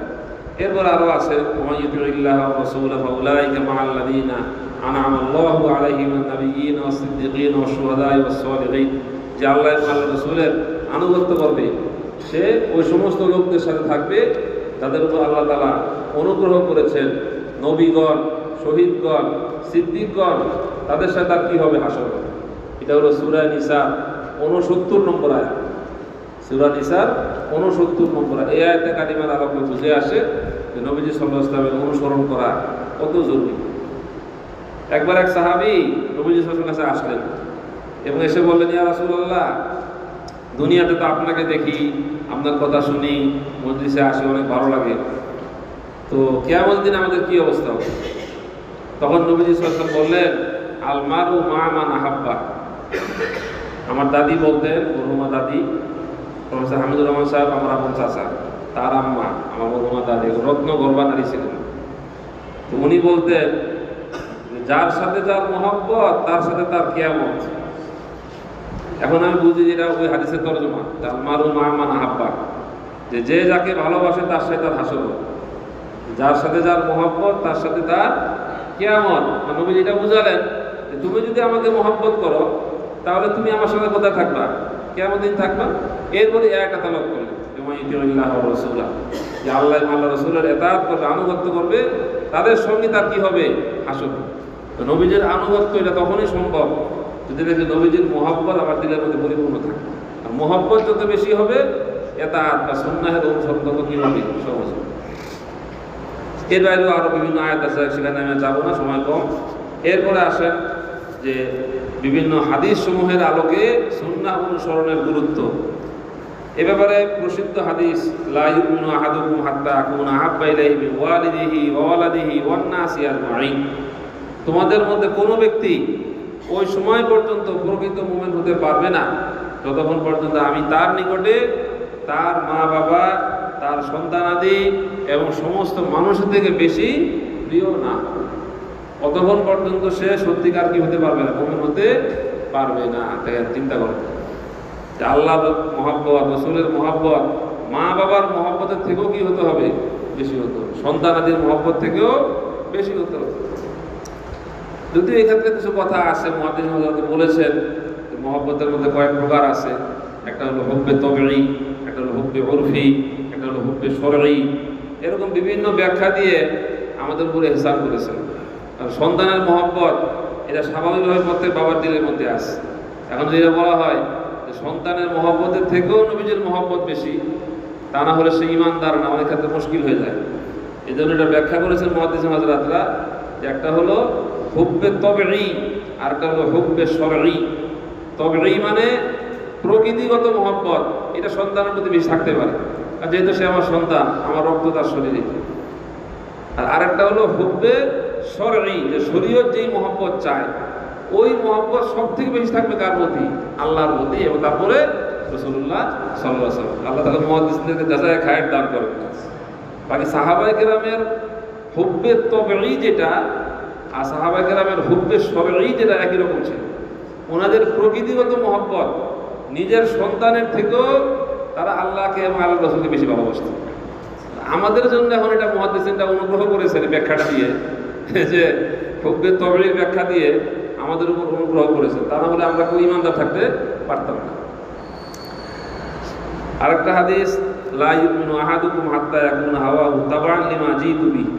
তোমাদের মধ্যে কোনো ব্যক্তি ওই সময় পর্যন্ত মুমিন হতে পারবে না যতক্ষণ পর্যন্ত আমি যে দিন এনেছি তার প্রত্যেকটা কাজ আমার আনিত দিন বা শরীয়তের অনুগত না হবে, তখন মানুষ সত্যিকার ঈমানদার হতে পারবে না। এরপরে হাদিস আপনারা সবাই জানেন, এটা অবশ্য অন্য একটা হাদিসের অংশ, লম্বা একটা হাদিসের একটা অংশ, যে মান আহাব্বা সুন্নতি ফাকাদ আহাব্বানি ওয়া মান আহাব্বানি কানা মাই ফিল জান্নাহ। যে আমাকে ভালোবাসলো সে আমার সুন্নতকে ভালোবাসলো, আর যে আমার সুন্নতকে ভালোবাসলো, আর যে আমাকে আমার সুন্নতকে ভালোবাসলো সে আমাকে ভালোবাসলো, আর যে আমাকে ভালোবাসলো সে আমার সঙ্গে কই থাকবে? জান্নাতে। এটা একটা হাদিসের অংশ। ওই অংশটা ছিল জানা দরকার। আমাদের ওস্তাদ জি আব্দুল মালিক সাহেব বলতেন, তোমরা তো শুধু খালি হাদিসের শেষ অংশটা বলো, শুধু অংশ বলো না কেন? শুরু অংশ হলো নবীজি সাল্লাল্লাহু আলাইহি ওয়াসাল্লাম আনাস রাদিয়াল্লাহু আনহু বলেছিলেন, ইয়া বুনাইয়া ইন কদারতা আন তুসবিহা ওয়া আন তুমসিয়া ওয়া লাইসা ফি কওলিকা গিশুন লিআহাদিন ফাফআল ফাইন্না যালিকা মিন সুন্নতি ওয়া মান আহাব্বা সুন্নতি ফাকাদ আহাব্বানি ওয়া মান আহাব্বানি কানা মাই ফিল জান্নাহ। যে হে আমার প্রিয় ছেলে, তুমি যদি সকাল সন্ধ্যা এভাবে করতে পারো, তোমার দিলের মধ্যে কারো প্রতি কোনো বিদ্বেষ নাই, তাহলে তুমি তাই করো। তোমার মনের মধ্যে কারো প্রতি কোনো কি নাই, বিদ্বেষ নাই, তাহলে তুমি এভাবেই থাকবে। আর এটাই আমার সুন্নত। আর যে আমার সুন্নতকে ভালোবাসলো সে আমাকেই ভালোবাসলো, যে আমাকে ভালোবাসলো কাল কিয়ামতের দিন সে আমার সঙ্গে জান্নাতে। কথা বুঝেছেন? এর দ্বারা সুন্নাহ অনুসরণের গুরুত্ব, নবীজির আদর্শ অনুসরণের গুরুত্ব বুঝে আসলো। এরপর আরেকটা হাদিস, আল মুতামাসসিকু বিসুন্নতি ইনদা ফাসাদি উম্মতি ফালাহু আজরু শহীদ। এটা প্রসিদ্ধ যেটা আছে, এই ব্যাপারে মুহাদ্দিসিনদের আপত্তি আছে। প্রসিদ্ধ বর্ণনা হলো, মান তামাসসাকা বিসুন্নতি ইনদা ফাসাদি উম্মতি ফালাহু আজরু নিয়াতি শহীদ। আমার উম্মতের বিপর্যয়ের সময় যে নাকি আমার সুন্নতকে আঁকড়ে ধরবে, আল্লাহ পাক তাকে 100 শহীদের সমান সওয়াব দান করবে। এটা প্রসিদ্ধ। এই বর্ণনার ব্যাপারে মুহাদ্দিসিন হযরতের কিছু আপত্তি আছে, সূত্রগতভাবে দুর্বল। এই জন্য সহিহ রেওয়ায়াত যেটা আমাদের শায়েখ হযরত মুফতি সাহেব হাফিজাহুল্লাহ হুজুরের কাছে আমরা মিশকাত শরীফ পড়েছি, এখনো হুজুর মিশকাত শরীফ পড়াচ্ছেন, হুজুর এই রেওয়ায়াতটার কথা বলেন, এটা বলতে বলেন, এটা রেওয়ায়াত সহিহ। আল মুতামাসসিকু বিসুন্নাহ, যে আমার সুন্নতকে যে আঁকড়ে ধরবে, আমার উম্মতের বিপর্যয়ের সময় আল্লাহ পাক তাকে একজন শহীদের সমান সওয়াব দান করবে। সুবহানাল্লাহ। আরে ভাই, একজন শহীদ বলে সুবহানাল্লাহ কম বললেন না? এটা কি কম নাকি? কিন্তু শহীদের সব কম? শহীদের তো সব মাপ, তার আগে বলে সব গুনাহ মাপ, তার কোনো গুনাহ নাই। শহীদ হওয়া মাত্রই বিনা হিসাবে সে জান্নাত চলে গেল, কি লাগে আর? তাহলে কাজে ওই যে দুর্বল জয়ীব জিদ্দান বর্ণনা শুনে 100 শহীদের সওয়াব শুনলে সবাই জোরে সুবহানাল্লাহ বলে, আর সহিহ বর্ণনা শুনলে একজন শহীদ সুবহানাল্লাহ আসতে বলে না, এটা জোরে বলা উচিত, কিন্তু রেওয়ায়াত সহিহ। এরপরে আরেকটা বর্ণনা, এটা আমি আজকে আলোচনা শুরুতে বলেছি, মশহুর হাদিস, তারাকতু ফীকুম আমরাইন লান তাদিল্লু মা তামাসসাকতুম বিহিমা কিতাবুল্লাহ ওয়া সুন্নাতুর রাসূলি। বিদায় হজের ঐতিহাসিক খুতবায় নবী এই হাদিসটা বলেছেন যে আমি তোমাদের মধ্যে দুটো জিনিস রেখে যাচ্ছি, তোমরা পথভ্রষ্ট হবে না যতক্ষণ পর্যন্ত ওই দুটো জিনিসকে আঁকড়ে ধরে রাখবে। একটা হলো আল্লাহর কিতাব, আর একটা হলো আল্লাহ রাসূলের কি সুন্নাহ। এটা বিদায় হজের খুতবায় বলেছে, ঐতিহাসিক ভাষণ নবীজির পক্ষ থেকে, আখেরি নসিহত এবং ওসিয়ত, সেখানে এই কথা বলেছেন। এরপর নবীজি আরো বলেছেন, আলাইকুম বিসুন্নতি ওয়া সুন্নাতিল খুলাফায়ে রাশিদিল মাহদিয়িন তামাসসাকু বিহা ওয়া আদু আলাইহা বিন নওয়াজিজ। তোমরা আমার সুন্নাহকে আঁকড়ে ধরে রাখবে এবং খুলাফায়ে রাশিদিনের যে সুন্নাহ, দেখেন এখানে কিন্তু খুলাফায়ে রাশিদিনের সুন্নাহ করে সুন্নাহ শব্দ ব্যবহার হয়েছে, তাদের সুন্নাহ বা তাদের আদর্শকেও আঁকড়ে ধরে। খুলাফায়ে রাশিদিন কারা? নবীজির পরে হযরত আবু বকর রাদিয়াল্লাহু আনহু, ওমর ফারুক রাদিয়াল্লাহু আনহু, ওসমান রাদিয়াল্লাহু আনহু, আলী রাদিয়াল্লাহু আনহু। আরেক হাদিসে নবীজি বলেছেন, খিলাফত বাদি সালাসুনা সানা, আমার পরে খেলাফত থাকবে 30 বছর। মানে এই 30 বছর খেলাফত আলা মিনহাজিন নবুওয়াহ, একেবারে পুরোপুরি নবুয়তের ধাঁচে খেলাফত, এটাকে বলা হয় খেলাফতে রাশেদাহ। যে খুলাফায়ে রাশিদিনের সুন্নাহ, এটাকে আঁকড়ে ধরে রাখবে, একেবারে মারির মজবুত তার দ্বারা যেমন কামড়ে ধরে, এইভাবে কামড়ে ধরে রাখবে এই সুন্নাহ।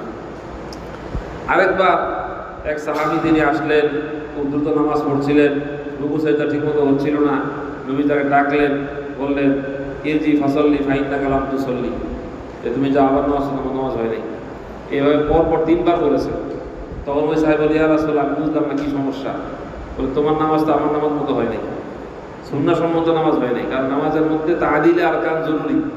রুকু সেজদার মাঝখানে কম পক্ষে 1 তাসবিহ পরিমাণ সময় কি করতে হয়? দেরি করতে হয়। কম পক্ষে 1 তাসবিহ পরিমাণ সময়, একবার সুবহানাল্লাহ বলা যায়, এই পরিমাণ সময় বিলম্ব করা ওয়াজিব। তুমি তো খালি কোনো রকমে উঠো আবার সেজদা যাও, 2 সেজদার মাঝে একটু উঠে আবার চলে যাও, তোমার তো নামাজ সুন্নাহ মতো হয় নাই। বলছে, ইরজি ফাসাল্লি ফাইন্নাকা লাম তুসাল্লি, যাও যাও আবার নামাজ, তোমার নামাজ হয় নাই। আরও বলে, তুমি সল্লু কামা রাআইতুমুনি উসাল্লি, আমি যেভাবে নামাজ পড়ি তোমরা সেভাবে কি করবা? নামাজ পড়ো। এই সমস্ত হাদিস সমূহের আলোকে বুঝে আসে যে নবীজির সুন্নাহ বা তার আদর্শ অনুসরণ কত জরুরি। এবার আসেন সাহাবায়ে কেরামের বক্তব্যের আলোকে। তো আসলে তো সময় কম, আজকে আলোচনা আমার শেষ করতে হবে। সালমানে ফারসি রাদিয়াল্লাহু আনহুর কথা বলি। এই সালমানে ফারসি কিন্তু সত্যের সন্ধানে বহু ধর্ম তালাশ করেছেন। উনি ছিলেন পারস্যের মানুষ। ওনার আব্বা ছিলেন হলো মাজুসি, আগুন পূজারী। ও নিজেও আগুন পূজারী ছিলেন শুরু জমানায়। পরবর্তীকালে উনি হয়ে গেছেন খ্রিস্টান। লম্বা ইতিহাস হতে যাব না। এরপরে একদম আল্লাহ পাক রব্বুল আলামিন বিশেষ মেহেরবানিতে উনি শেষ পর্যন্ত কি হতে পেরেছেন? মুসলমান হতে পেরেছেন। ইহুদির হাতে বন্দী হয়েছিলেন, অবর্ণনীয় জুলুম আর নির্যাতন সহ্য করে শেষ পর্যন্ত ইসলাম কবুল করেছিল এবং উনি আল্লাহ পাক তাকে লম্বা হায়াত দিয়েছে, 250 বছর হায়াত পেয়েছিলেন সালমান ফারসি। ওনার পরামর্শেই খন্দক, গাজওয়ায়ে খন্দক পরিখা খনন করা হয়েছে ওনার পরামর্শ।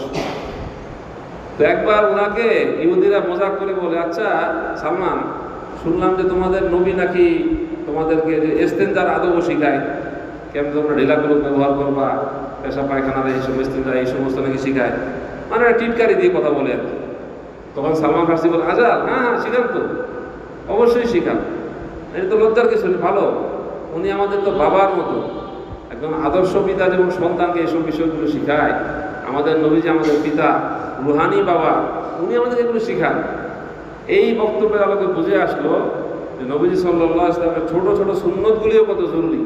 ইস্তেনজার সুন্নত, ওযুর সুন্নত, পানাহারের সুন্নত, ঘুমানোর সুন্নত, এমনকি বিবি সহবাসের সুন্নত, এই সবগুলো আমাদের জন্য অনুসরণীয়। সালমান ফারসি রাদিয়াল্লাহু আনহুর বক্তব্যের আলোকে সুন্নাহের অনুসরণের গুরুত্ব বুঝে আসে। এরকমভাবে আব্দুল্লাহ ইবনে হুযাফা একজন বিখ্যাত সাহাবী, উনি গিয়েছেন এক রাজার দরবারে, জিহাদি কাফেলা ছিল, দস্তরখান বিছানো হয়েছে, সম্ভবত কেসরার দরবারে গিয়েছিলেন, না জানি কায়সার, যাই হোক। তো দস্তরখান বিছানো হয়েছে, তো খানা কিছু পড়ে গেছে। অনেক সময় হয় না, খানা খাওয়ার সময় দু একটা লোক একটু এদিক সেদিক চলে যায়, ও নিচের থেকে উঠিয়ে উনি খানা খাচ্ছেন। কারণ আশেপাশের লোকজন বলবে, হুজুর এই কাজটা করলে মানুষ কি মনে করবে, যে রাজার দরবার, কারণ আপনি খানা উঠিয়ে খাচ্ছেন, মনে করবে মুসলমানদের একেবারে সবসময় ক্ষুধা থাকে, অভুক্ত থাকে, কত পেটুক ভাবতে পারে, এমন কিছু ভাবতে পারে। তখন উনি একদম বাঘের মতো গর্জে উঠে বললেন, আতরুকু সুন্নাতা হাবিবি লিহাউলাইল হুমাকা, দুনিয়ার এই সমস্ত আহমকদের কারণে আমি নবীজি সাল্লাল্লাহু আলাইহি ওয়াসাল্লাম সুন্নতকে ছেড়ে দিব? নবীজির সুন্নত হলো খানা পড়ে গেলে পরিষ্কার করে সেটা খেয়ে নেওয়া। কে কি বললো আমার কি যায় আসে, সুন্নত এটা। এর দ্বারা বোঝা আসে সুন্নতের গুরুত্ব কত বেশি সাহাবায়ে কেরামের কাছে। এই আব্দুল্লাহ বিন হুযাফার ঘটনা, একবার এক মসজিদে গেলেন, দেখলেন যে এক লোক সে নামাজ পড়তেছে, কিন্তু নামাজটা নবীজি সাল্লাল্লাহু আলাইহি ওয়াসাল্লামের নামাজের মতো হচ্ছে না। তখন তিনি নামাজের তাকে বললেন, এই তুমি যে নামাজ পড়বে, তোমাকে নামাজ কে শিখিয়েছে? লাউ মুক্তা মুক্তা আলা গায়রিল ফিতরাতিল্লাযী ফাতারাল্লাহু বিহা মুহাম্মাদান সাল্লাল্লাহু আলাইহি ওয়াসাল্লাম, এই অবস্থায় তুমি মারা যাও, নবীজি সাল্লাল্লাহু আলাইহি ওয়াসাল্লামের যে দিন দিয়ে আল্লাহ তাকে পাঠিয়েছেন, ওই দিনের উপর তোমার ইন্তেকাল হবে না। তোমার নামাজের সাথে নবীজির নামাজের কোনো কি নাই, মিল নাই। তোমার নামাজ সুন্নাহসম্মত না। অনেক রাগ করেছেন তিনি, তাকে শিখিয়ে দিয়েছেন যে সুন্নাহসম্মত নামাজ কোনটা, কীভাবে নবীজি নামাজ পড়ে। এরকমভাবে আরও বিভিন্ন সাহাবীর বিভিন্ন বক্তব্যের আলোকে এই বিষয়টা বুঝে আসে, সুন্নাহের অনুসরণ কত জরুরি। এরপরে আসেন আইম্মায়ে মুজতাহিদিন, ফুকাহায়ে কেরাম ও মুহাদ্দিসিনে ইজামের বক্তব্য। তো এখন এখানে কি বলে, ফুকাহায়ে কেরামের বক্তব্য তো অনেক সময় দরকার। আমি শুধু আইম্মায়ে মুজতাহিদিন যারা, যে চার ইমামের অনুসরণ করা হয়, ইমাম আবু হানিফা, ইমাম মালিক, ইমাম শাফিঈ, আহমদ বিন হাম্বল রহমতুল্লাহ আলাইহি, ওনাদের নিকটে সুন্নাহ অনুসরণের গুরুত্ব কত বেশি ছিল, এ ব্যাপারে যে একটা কথা বলি। এই ব্যাপারে কিতাব আছে আমাদের, এই কিতাবের নাম হলো আসারুল হাদিস শরীফ ফি ইখতিলাফিল আইম্মাতিল ফুকাহা। কিতাবের লেখক না শায়েখ মোহাম্মদ আওয়ামা, উনি বর্তমানে তুরস্কে আছেন, বর্তমান বিশ্বের অন্যতম শ্রেষ্ঠ মুহাদ্দিস, ওনার বয়স এখন 90। উনি আমাদের ওস্তাদের ওস্তাদ শায়েখ আব্দুল ফাত্তাহ আবু বুদ্দা রহমতুল্লাহ বিশিষ্ট ছাত্র। ওনার নাম হলো শায়েখ মোহাম্মদ আওয়ামা, অনেক বড় আলেম, অনেক কিতাব ওনার আছে। ওনার এই কিতাবের নাম আসারুল হাদিস শরীফ। ওই কিতাবের 26 নম্বর পৃষ্ঠায় আবু হানিফা রহমতুল্লাহ বক্তব্য উল্লেখ করেছেন। আবু হানিফা রহমতুল্লাহ বলেছেন, ইয়াকুমুল কওলা ফি দীনিল্লাহি তাআলা বির রায় ওয়া আলাইকুম বিত্তিবাই সুন্নাহ ফামান খরাজা আনহা দাল্লাহ। এটা তো নিশ্চয়ই বুঝেছেন, আলাইকুম বিত্তিবাই সুন্নাহ অর্থ বুঝছেন না? তোমাদের জন্য আবু হানিফা রহমতুল্লাহ বলতেছেন যে আবু হানিফার ব্যাপারে আমাদের আহলে হাদিস ভাইয়েরা তাদের মধ্যে একটু চুলকানি আছে, বুঝলেন নাই? সেই আবু হানিফা রহমতুল্লাহ বলতেছে, আলাইকুম বিত্তিবাই সুন্নাহ, তোমাদের জন্য সুন্নাহের অনুসরণ জরুরি। ফামান খরাজা আনহা দাল্লাহ, এখান থেকে যে বের হয়ে যাবে, সুন্নাহের অনুসরণ যে করবে না, সে পথভ্রষ্ট হয়ে যাবে, সে হালাক হয়ে যাবে, সে ধ্বংস হয়ে যাবে। আবু হানিফার এই বক্তব্যটা এটা আছে ইমাম যাহাবী রহমতুল্লাহ আলাইহির মিজানুল ইতিদাল গ্রন্থের প্রথম খণ্ডের 50 নম্বর পৃষ্ঠায়। যাহাবী রহমতুল্লাহ বহুত বড় আলেম, বহুত বড় মুহাদ্দিস, শাফি মাযহাবের লোক, পৃথিবীর অন্যতম শ্রেষ্ঠ মুনসিফ লেখক, যার লেখার মধ্যে ইনসাফ একেবারে ঝরে ঝরে পড়ে, তার মধ্যে একজন হলেন আমাদের উস্তাদ যে আব্দুল মালিক সাহেব হুজুর বলতেন যে পৃথিবীতে কয়েকজন মুনসিফ লেখক আছে, যাদের লেখার মধ্যে কোনো রকমের বাড়াবাড়ি হয় নাই। তার মধ্যে একজন হলেন কে? ইমাম যাহাবি। উনি 8ম শতাব্দীর মানুষ, 748 হিজরির ইন্তেকাল। উনি এই বক্তব্য উল্লেখ করলেন, আমাদের বক্তব্য। এর দ্বারা বোঝা যায় সুন্নাহ অনুসরণের গুরুত্ব কত বেশি। শাফি রহমতুল্লাহ কথা বলি। শাফি রহমতুল্লাহ বলেছেন, আইয়ু আরজিন তুকিল্লুনি ইযা রাওয়াইতু আন নবী হাদিসান কুনতু বিগাইরিহি, যারে আমি যদি নবীজি সুন্নাহ অনুযায়ী আমল না করি, কোন জমিন আমাকে আশ্রয় দিবে? আমার তো আশ্রয় নেওয়ার মতো কোনো জায়গা নাই, কোথায় যাব? এটা বোঝা যায় ওনার দিলের মধ্যে সুন্নাতের কি পরিমাণ মহব্বত ছিল। আরেকবার তিনি বলেছেন যে কেউ একজন বলল, আপনি কি সুন্নাহ অনুযায়ী আমল করেন? আরে কি বলো, তুমি পাগল নাকি? তুমি কি আমাকে মনে করেছো আমি খ্রিস্টান? আমি কোনো গির্জা থেকে বের হয়েছি আর আমার গলার মধ্যে ক্রুশ ঝুলানো আছে, আমি সুন্নাহ অনুযায়ী আমল করবো? বলো কি, পাগল নাকি তুমি? আর ইমাম মালিক রহমতুল্লাহ আলাইহি বলে, সুনানু সাফিনাতুন মান রাকিবাহা নাজা ওয়া তাখাল্লাফা আনহা ওয়ারিখা। মালিক রহমতুল্লাহ আলাইহি, এই সুন্নাত হলো নূহ আলাইহিস সালামের কিস্তির মতো, যে এটাতে উঠলো সে নাজাত পেল, আর যে এটাতে উঠতে পারলো না সে কি হয়ে গেল? ডুবে। দেখেন কত গুরুত্ব বুঝে আসে। এরপর আহমদ বিন হাম্বল আরেক ইমাম, উনি বলেছেন যে নাকি নবীজির কোনো সুন্নাহকে প্রত্যাখ্যান করলো তার ধ্বংস অবধারিত। এই সমস্ত বক্তব্যের মধ্যে বুঝে আসে যে আইম্মায়ে মুজতাহিদিন তাদের দিলের মধ্যে সুন্নাহ অনুসরণের গুরুত্ব কত বেশি ছিল। এবার আসেন যে আলোচনাটা কথা করেছিলাম, এই প্রশ্ন করেছিলেন যে সুন্নাহ এবং হাদিসের মধ্যে পার্থক্যটা কি, ঠিক আছে? এই বিষয়ে আমি কিছু কথা বলি।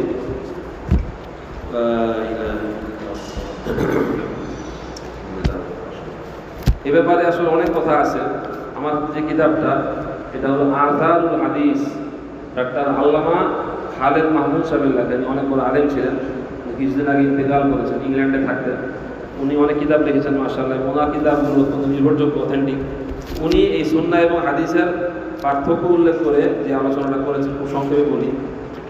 এই কিতাবের প্রথম খণ্ডের 62 পৃষ্ঠা, কিতাবের নাম আসারুল হাদিস। এখানে উনি বলেছেন, सुन्नत का लफ्ज़ अमल मुतवारिस पर आता है, इसमें नुस्खों का कोई एहतिमाल नहीं रहता। हदीस कभी नासिक होती है, कभी मंसूख, मगर सुन्नत कभी मंसूख नहीं होती। सुन्नत है ही वो जिसमें तवारुस हो, तसलसल व तामुल। মানে খোলাসা হলো যে সুন্নত বলতে বোঝায় যে আমলটা সব সময় ধারাবাহিকভাবে চলে আসছে। সুন্নত কখনো এমন হবে না যে সেটা মানসুখ হয়ে গেছে, রহিত হয়ে গেছে, এবং কখনো হবে না। হাদিস যেটা, সেটা অনেক সময় নাসিখ হয়, অনেক সময় মানসুখ হয়। নাসিখ মানে রহিতকারী, আর মানসুখ মানে কি? রহিত। তো হাদিস রহিতকারীও হয়, রহিত হয়। সুন্নাত কোনোদিনও কি হবে না? রহিত হবে না। সব সময় নবীজির জমানা থেকে একেবারে ধারাবাহিকভাবে যেটা চলে আসছে, এটা হলো কি? সুন্নাত। এটা একটা পার্থক্য। এরপরে আরেকটা পার্থক্য বলেছেন যে হাদিস কবি জয়ীফ भी होती है, कभी सही, लेकिन सुन्नत ऐसा नहीं। হাদিস অনেক সময় জয়ীফ হয়, সূত্রগতভাবে দুর্বল হয় না, সূত্রগত দুর্বল জয়ীফ, অনেক সময় সূত্রগতভাবে সহি। সুন্নত যেটা হবে সেটা এরকম হবে না, সেটা সব সময় সেটা আমলযোগ্য, এটা অনুসরণযোগ্য, আমলযোগ্য। এটা কখনো সহি, কখনো জয়ীফ, এরকম কখনো হবে না। এরকম আরও কিছু পার্থক্যের কথা উনি এখানে লম্বা আলোচনা করলাম, সংক্ষেপে বললাম। আসারুল হাদিসের মধ্যে ডক্টর খালেদ মাহমুদ সাহেব, প্রথম খণ্ডের 62 পৃষ্ঠা। এবার আসেন যে এটা খুব গুরুত্বপূর্ণ একটা কথা, যে আমাদের জন্য অনুসরণীয় কোনটা? সুন্নাহ অনুসরণ করব নাকি আমরা হাদিস অনুসরণ করব? এটা হলো প্রশ্ন, ঠিক আছে? তো এই প্রশ্নের জবাব এটা আমি আপনাদেরকে দিব। এই বিষয়ে আসলে আমাদের উস্তাদজি এবং আমাদের সাহেব হযরত মুফতি সাহেব হুজুর হাফিজাহুল্লাহ, হুজুরের লেখা কিতাব আছে, হুজুরের আহলে হাদিস বিষয়ক লেখা কিতাব আছে, তোহফায়ে আহলে হাদিস, আরও বেশ কিছু কিতাব আছে। ওই সমস্ত কিতাবের মধ্যে হুজুর এই বিষয়ে আলোচনা করেছেন। এখানে কথা হলো যে কোনটি অনুসরণীয়, সুন্নাহ অনুসরণীয় নাকি হাদিস অনুসরণীয়। এ ব্যাপারে আমাদের বক্তব্য পরিষ্কার। আমরা অবশ্যই বলতে চাই যে সুন্নাহ যেটা সেটাই কি? অনুসরণীয়। কেন? কারণ যে বললাম যে হাদিস অনেক সময় রহিতকারী হয়, আবার কি হয়? রহিত হয়। কিন্তু সুন্নাহ কখনো এমন হবে না যে সেটা রহিত হয়ে গেছে। আর সুন্নাহ বলতে বোঝাই আর তরিকাতুল মাসলুকাতু ফিদ্দীন, অনুসরণীয় পথ। যেই কাজটা নবীজি করেছেন বা বলেছেন বা মৌন সমর্থন জ্ঞাপন করেছেন এবং ধারাবাহিকভাবে সূত্র পরম্পরায় যেই আমলটা অবিচ্ছিন্ন কর্ম ধরার মাধ্যমে চলে আসছে, এটাই হলো সুন্নাহ। কাজেই অনুসরণীয় হলে কোনটা হবে? সুন্নাহ যেটা, সেটাই অনুসরণীয় হবে। এই ব্যাপারে আমার লেখা একটা কিতাব আছে, কিতাবের নাম হলো এই উপমহাদেশের আহলে হাদিস সম্প্রদায়ের উদ্ভব ও ক্রমবিস্তৃতির অজানা ইতিহাস। এই কিতাবটা গত বছর ছাপা হয়েছিল, 1 মাসের মধ্যে 500 কপি ছাপিয়েছিলাম, শেষ হয়ে গেছে। আজকে আলহামদুলিল্লাহ সকালে আবার চেপে এসেছে। তো এই কিতাবটা আমার উস্তাদজি আব্দুল মালিক সাহেব হুজুর হাফিজাহুল্লাহ হুজুরের পরামর্শে লেখা হয়েছে। 2 বছর আগে একটা মহাজারা পেশ করা হয়েছিল, ওই সময় কিতাবটা তৈরি করা হয়েছিল। তো এখানে এই বিষয়ে আলোচনা আছে। আমি খুব সংক্ষেপে বিষয়টা দিয়ে বলি যে আমাদের জন্য অনুসরণীয় হলো, এটা আপনারা আলোচনা করে সংগ্রহ করতে পারবেন, এখানে কপি রাখা থাকবে, এটা হাদিয়া হলো 60 টাকা, এটা সংগ্রহ করবেন। যেমন মনে করেন এক হাদিসের মধ্যে নবীজি সাল্লাল্লাহু আলাইহি ওয়াসাল্লাম ইরশাদ করেছেন যে আলাইকুম বিসুন্নতি ওয়া সুন্নাতিল খুলাফায়ে রাশিদিল মাহদিয়িন, তোমাদের জন্য আমার সুন্নাহকে আঁকড়ে ধরা জরুরি। নবীজির কোনো হাদিস এরকম পাওয়া যায় না এমন শব্দ আলাইকুম বি হাদিসি আমাদের জানা মতে নাই, আমরা এরকম পাইনি যে তোমাদের আমার হাদিসকে আঁকড়ে ধরা এরকম শব্দ আমরা পাই না। কি পেয়েছি? আলাইকুম বিসুন্নতি, আমার সুন্নাহকে ধরো, খুলাফায়ে রাশিদিনের সুন্নাত ধরো, এই জাতীয় শব্দ ভরপুর। এরপরে ওই যে আনাস রাদিয়াল্লাহু আনহু একটু আগে বললাম যে হ্যাঁ আমার প্রাণপ্রিয় ছেলে, তুমি সকাল সন্ধ্যায় থাকতে পারো, তোমার দিলের মধ্যে কারোর প্রতি কোনো বিদ্বেষ ছেড়ে করো, এইটাই আমার সুন্নাহ। যে আমার সুন্নাহ অনুসরণ করলো সে আমাকে অনুসরণ করলো, যে আমাকে অনুসরণ করলো বা ভালোবাসলো সে আমার সঙ্গে জান্নাতে থাকবে। এই মর্মে 1 2 3 4 5 6 7 8 9 10 11, হ্যাঁ 11টা বর্ণনা আমি উল্লেখ করেছি, রেফারেন্স সহ আছে। এর মধ্যে প্রমাণ করা হয়েছে যে আমাদের জন্য অনুসরণীয় কোনটা বলেন? সুন্নাহ। আরও বিস্তারিত যদি আপনারা জানতে চান, আমাদের উস্তাদজি এবং আমার শায়েখ হযরত আল্লাহ মুফতি সাহেব হাফিজাহুল্লাহ, আমি যার কলম করি, যিনি আমার গৌরব, উস্তাদে মুহতারাম, হুজুরের লেখা কিতাব আছে তুহফাতুল হাদিস, ওখানেও আপনি এই বিষয়ে আরও আলোচনা পাবেন ইনশাআল্লাহ। এরপরের যে পয়েন্টটা ছিল সেটা হলো যে হাদিস অথচ সুন্নাহ নয় এমন কিছু উদাহরণ, যেটা হাদিস কিন্তু সেটা কি না, সুন্নাহ না, এমন কিছু উদাহরণ আপনার জানা থাকা দরকার। এখানে আমি এই ব্যাপারে আপনার এই বেশ কয়েকটা উদাহরণ আমি এখানে উল্লেখ করেছি। আপনার 10টা উদাহরণ, আসলে তো সময় নেই যেহেতু আজান হয়ে যাবে, আপনারা দূর থেকে এসেছে, অনেক লম্বা সময় ধরে আসেন। এই কিতাবের মধ্যে আপনারা পাবেন যে হাদিস অথচ কি না সেটা সুন্নাহ। আমি শুধু 2-1টা উদাহরণ আপনাদের বলি, মেহরবানি করে দেখে নিন। যেমন এক জায়গায় নবীজি সাল্লাল্লাহু আলাইহি ওয়াসাল্লাম বলেছেন, আলী রাদিয়াল্লাহু আনহু লক্ষ্য করে বলেছেন, ইয়া আলী লা ইয়াহিল্লু লি আহাদিন ইউযনিবু ফি হাযাল মসজিদে গায়রি ওয়া গায়রুক, যে আলী একমাত্র তোমার জন্য এবং আমার জন্য গোসল ফরজ অবস্থায় মসজিদে প্রবেশ করার কি আছে? অনুমতি আছে, অন্য কারোর জন্য নাই। এই যে কথাটা নবী আলী যেরকম বললেন, এই হাদিসে পাকে এসেছে, সহিহ হাদিস, সুনানে তিরমিজিতে আছে, তারপরে বাইহাকির সুনানে কুবরায় আছে, মুসলিম বাজ্জারে আছে, হাদিসে পাকে এসেছে না? কারণ কথা হইল যে জুনুবি অবস্থা বা নাপাক অবস্থায় মসজিদে থাকা অন্য কারোর জন্য জায়েজ আছে? অন্য কারোর জন্য জায়েজ না। এটা বৈশিষ্ট্য আলী রাদিয়াল্লাহু আনহু। কারণ কেউ যদি বলে হাদিসে এসেছে যে আমিও নাপাক অবস্থায় মসজিদে শুয়ে থাকবো, জায়েজ হবে তার জন্য? জায়েজ হবে। হাদিসে পাকে এসেছে, কিন্তু এটা কিন্তু কি না, সুন্নাহ না, এটা অনুসরণীয় না। এটা আলী রাদিয়াল্লাহু আনহুর বিশেষ বৈশিষ্ট্য, নবী তাকে বলেছেন। এটা অন্য কারোর জন্য এটা কি না, অনুসরণযোগ্য না, তার জন্য জায়েজ নাই। জুনুবি অবস্থায় মসজিদ থাকা যাবে না। গোসল ফরজ হলে খুব দ্রুত মসজিদে কি হতে হবে? বের হতে হবে, গোসল করে চলে আসতে হবে, থাকা যাবে না। এরপরে শুনেন, নবীজি সাল্লাল্লাহু আলাইহি ওয়াসাল্লাম বিবাহ করেছেন কয়টা? 11টা বিবাহ করেছেন। 11টা যে বিবাহ করেছেন, এই বর্ণনা হাদিস সময় আছে কি নাই? হাদিসে না থাকলে আমরা জানলাম কিভাবে? নবীজি বিবাহ করেছেন 11টা বিবাহ, আপনি আমি কি 11টা বিবাহ করতে পারবো? আমাদের জন্য 4টা বিষয়ের মধ্যে আছে। এখন যদি বলেন যে হ্যাঁ এটা সহিহ হাদিসে আছে, কাজে এখন এটা অনুসরণযোগ্য, এটা নবীজির খুসুসিয়ত, নবীজির বৈশিষ্ট্য, আল্লাহ তাআলার হুকুমে বিভিন্ন অবস্থার পরিপ্রেক্ষিতে নবীজি একাধিক বিবাহ করেছেন। এর উম্মতের জন্য এটা কি না, অনুসরণীয় না। উম্মতের জরুরত হলে করতে পারে, হ্যাঁ, মাসনা ওয়াসুলা আসা অনুবা, সর্বোচ্চ 4টা করতে পারে।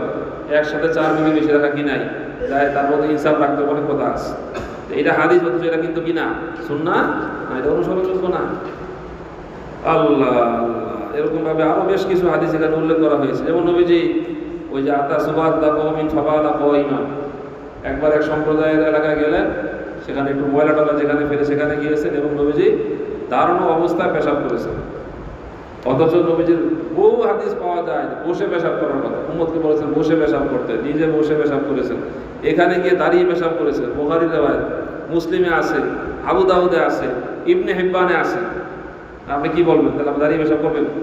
কি বলেন? এটা হলো নবীজির হাদিসে এসেছে, কিন্তু এটা কিন্তু কি না সুন্নাহ না, এটা অনুসরণীয় না, এটার ব্যাখ্যা আছে। একটা হলো যে ওই জায়গাতে ময়লা ছিল, নবীজি এই জন্য দাঁড়িয়ে পেশাব করেছেন, যদি বসে পেশাব করতেন তাহলে সেক্ষেত্রে ময়লা ছিটা লাগার কিছু আশঙ্কা ছিল। আর আরেকটা জবাব দিয়েছেন মুহাদ্দিসিনরা, দাঁড়িয়ে পেশাব করার কারণ ওই সময় নবীজির হাঁটুতে সাংঘাতিক কি হচ্ছিল, ব্যথা হচ্ছিল। ব্যথার কারণে নবীজি হাঁটু ভাঁজ করে বসতে পারতেছিলেন না। এই ওজনের কারণে ওই সময়টায় ওই দু একদিন নবীজি কি করেছেন, দাঁড়িয়ে পেশাব করেছেন। এই কারণে এই অবস্থা হয়েছে। এইটা অনুসরণযোগ্য না যে আমি আপনি যখন তখন যেখানে সেখানে ওই প্রাণী বিশেষের মতো দাঁড়িয়ে পেশাব করবো না, আমার জন্য অনুসরণীয় না। এটা হাদিসে আছে, কিন্তু এটা কিন্তু কি না সুন্নাহ না, বুঝতে হবে। এরকমভাবে 10টা উদাহরণ দেওয়া হয়েছে, এগুলো বান্ধব আপনারা বুঝতে পারবেন যে আসলে আমাদের জন্য অনুসরণীয় হলো সুন্নাহ, হাদিস কিনা অনুসরণযোগ্য না। সর্বশেষ কথা যে সুন্নাহ শব্দের ব্যাপারে আমাদের আহলে হাদিস ভাইরা তারা ব্যাপকভাবে প্রচার প্রসার করে যে তারাই নাকি সুন্নাহ অনুযায়ী চলে। এ ব্যাপারে তারা ব্যাপক প্রচার করে, বিভিন্ন জায়গায় তারা সুন্নাহ শব্দ ব্যবহার করে। তা আসলে এটা বুঝতে হবে যে আহলে হাদিস ভাইরা যে সুন্নাহ শব্দের ব্যবহার করে এটা কিন্তু দাল মে কুছ কালা হয়, মতলব আউর কুছ হয়। এটা হলো ওনারা বর্তমানে বিশেষ করে মরহুম আলবানী রহমতুল্লাহ আলাইহি, উনি যে কিতাব লিখেছেন সুন্নাহ সম্মত নামাজ, সিফাতু সালাতি রাসূলিল্লাহ, এদিকে তারা মানুষকে দাওয়াত দেয়। ফিকহ সুন্নাহ নামক কিতাব লিখেছে, আরও বিভিন্ন। অথচ দেখা যায় এর মধ্যে অনেক বর্ণনা তারা এমন পেশ করে যেগুলো কি হয়ে গেছে, মানসুখ হয়ে গেছে। দেখেন হাদিসের কিতাবে সব কিছুই আছে, বুখারীতে বলেন, মুসলিমে বলেন, নবীজি যা কিছু বলেছেন সব ধরনের বর্ণনা এখানে উল্লেখ করে দেওয়া হয়েছে। আগের বর্ণনা, পরের বর্ণনা, সব ধরনের বর্ণনা এখানে চলে এসেছে। মুহাদ্দিসিনদের কাজ হলো জমা করে দেওয়া, কোনটা আমলযোগ্য না, কোনটা অনুসরণীয়, কোনটা অনুসরণীয় না, কোনটা নাসিখ, কোনটা মানসুখ, কোনটা রহিতকারী, কোনটা রহিত, এই ফয়সালা কিন্তু মুহাদ্দিসিনরা করে। এটা কারা করে? এটা করে ফুকাহায়ে কেরাম, এটা ফকিহদের কাজ। এটা পরবর্তী যুগে তারা ফকিহ, তারাই কাজ করেছেন। আজ বুখারীতে থাকলেই সুন্নাহ, বুখারীতে না থাকলে সুন্নাহ না, যেটা আমাদের আহলুল হাদিস ভাইরা বলতে চান, এটা বিরাট বড় একটা বিভ্রান্তি। এই বিভ্রান্তির মোড়কে, বিভ্রান্তির আড়ালে বহু মানুষকে তারা প্রশ্ন করছে। এই বিষয়টা বুঝতে হবে, লম্বা আলোচনার বিষয়, এখানে সময় নাই। আমি একটা কিতাবের কথা বলি, সেটা হলো নবীজির নামাজ। এটা মদিনা মুনাওয়ারার লেখকের লেখা, কি শায়েখ ফয়সাল না, ইলিয়াস ফয়সাল সাহেব, খুব সুন্দর কিতাব নবীজির নামাজ। এটা শুরুতে আমার উস্তাদ জি আব্দুল মালিক সাহেব হুজুরের একটা ভূমিকা আছে, লম্বা ভূমিকা। মেহরবানি করে এটা সংগ্রহ করবেন, মাকতাবাতুল আশরাফ কর্তৃক প্রকাশিত। এই আলোচনা করলে আপনারা বুঝতে পারবেন, এখানে অনেক সুন্দর আলোচনা আছে, বুঝে আসছে। আর আরেকটা হলো যে এটা আর কি বলবো, আলোচনার জন্য বলি যে আমাদের দেশে দেখবেন কিছু লোক আছে, তারা নামের সাথে লেখে আহলে সুন্নাত ওয়াল জামাত, আবার লেখে সুন্নি। বুঝলেন না এরা কারা? ওই যে জিলাপি পার্টি, বুঝলেন, মিলাদ কিয়াম পার্টি, এরাও নাকি সুন্নি। এটা তো হলো এরকম, আমি মাঝে মাঝে রসিকতা করে বলি যে ওই যে নাম দিয়েছে হলো বেদানা, ডালিম, আরবিতে বলে রুম্মান, তার নাম হলো বেদানা। এর ভিতরে দানা নাই বলে, তাই না? কি ভাই, দানা আছে নাকি? দানায় ভরপুর, নাম হয়েছে কি বেদানা। এটা বলে তাসমিয়াতুশ শাই বিসমিস জুদ। নাম রেখেছে হলো লাল মিয়া, চেহারা হলো আমাদের বোর্ডিংয়ের পাতিলার মতো কালা, নাম রেখেছে কি লাল মিয়া, রূপচাঁদ, চেহারা হলো একেবারে কালা। এটা বিপরীতমুখী জিনিস দ্বারা নাম রাখা, বুঝলেন না? ওই যে একটা সাবান আছে পচা সাবান, আবার লেখা আছে নামে নয় গুণে পরিচয়, নাম দিয়েছে পচা সাবান। মালিকের ছেলে আবার আমার বন্ধু। তো এগুলো হলো মানে কি বলবো আর, ধোকাবাজি। তারা নাকি নিজেদের সুন্নি বলে, আহলে সুন্নাত ওয়াল জামাত বলে, সুন্নতের সাথে কোনো সম্পর্ক নাই। বাস ঘরে ঘরে মিলাদ দিন, আল্লাহর নবীর শাফাত দিন, মিলাদ পার্টি, সব কিছু বাস মিলাদ করলে সব বিনা হিসাবে জান্নাতুল ফেরদাউস। নামাজ রোজার দরকার নেই, মিলাদ করলেই সারে। এখন আবার 63 দিন ব্যাপী মিলাদ, সাইয়্যিদুল আয়াত, জশ্নে জুলুসে ঈদে মিলাদুন নবী, সকল ঈদের সেরা ঈদ, বুঝলেন না? রবিউল আউয়াল মাসে দেখবেন কি করে এরা। এদের সাথে সুন্নতের বিলকুল কোনো কি নাই সম্পর্ক, সম্পূর্ণ বেদাত, খেলাফে সুন্নাহ কাজ করে, নাম দিয়েছে কি সুন্নি। বুঝতে হবে এরা সুন্নতের সিনও নাই, বাংলা দৌদ্দেশ্বর সহ নাই এদের মধ্যে, নামের সাথে সুন্নি ব্যবহার করে, এদের ব্যাপারে সাবধান। আর আমাদের আকাবের হযরত যারা, তারা তো সুন্নতের ব্যাপারে যে সমস্ত সেরা সার বলেছেন, এগুলো আসলে বলার সময় নাই। একটা শের খালি বলি, শেখ সাদি রহমতুল্লাহ, সেটা দিয়ে শেষ করি। খেলাফে ময়াম্বার কাছে রাহা গুজিদ কি হারগেজ মমনজিল নাখা হাত রসিদ। নবীজির সুন্নত বাদ দিয়ে যে নাকি পথ চলবে, সে পশ্চিমকালেও মানজিলে মাকসুদে মানে জান্নাতে বুঝতে পারবে না। জান্নাতে যাওয়ার একটাই রাস্তা, নবীজি সাল্লাল্লাহু আলাইহি ওয়াসাল্লাম সুন্নতের কি অনুসরণ। আল্লাহ আমাদের সকলকে বুঝা আমল করা তৌফিক দান করেন। আমিন।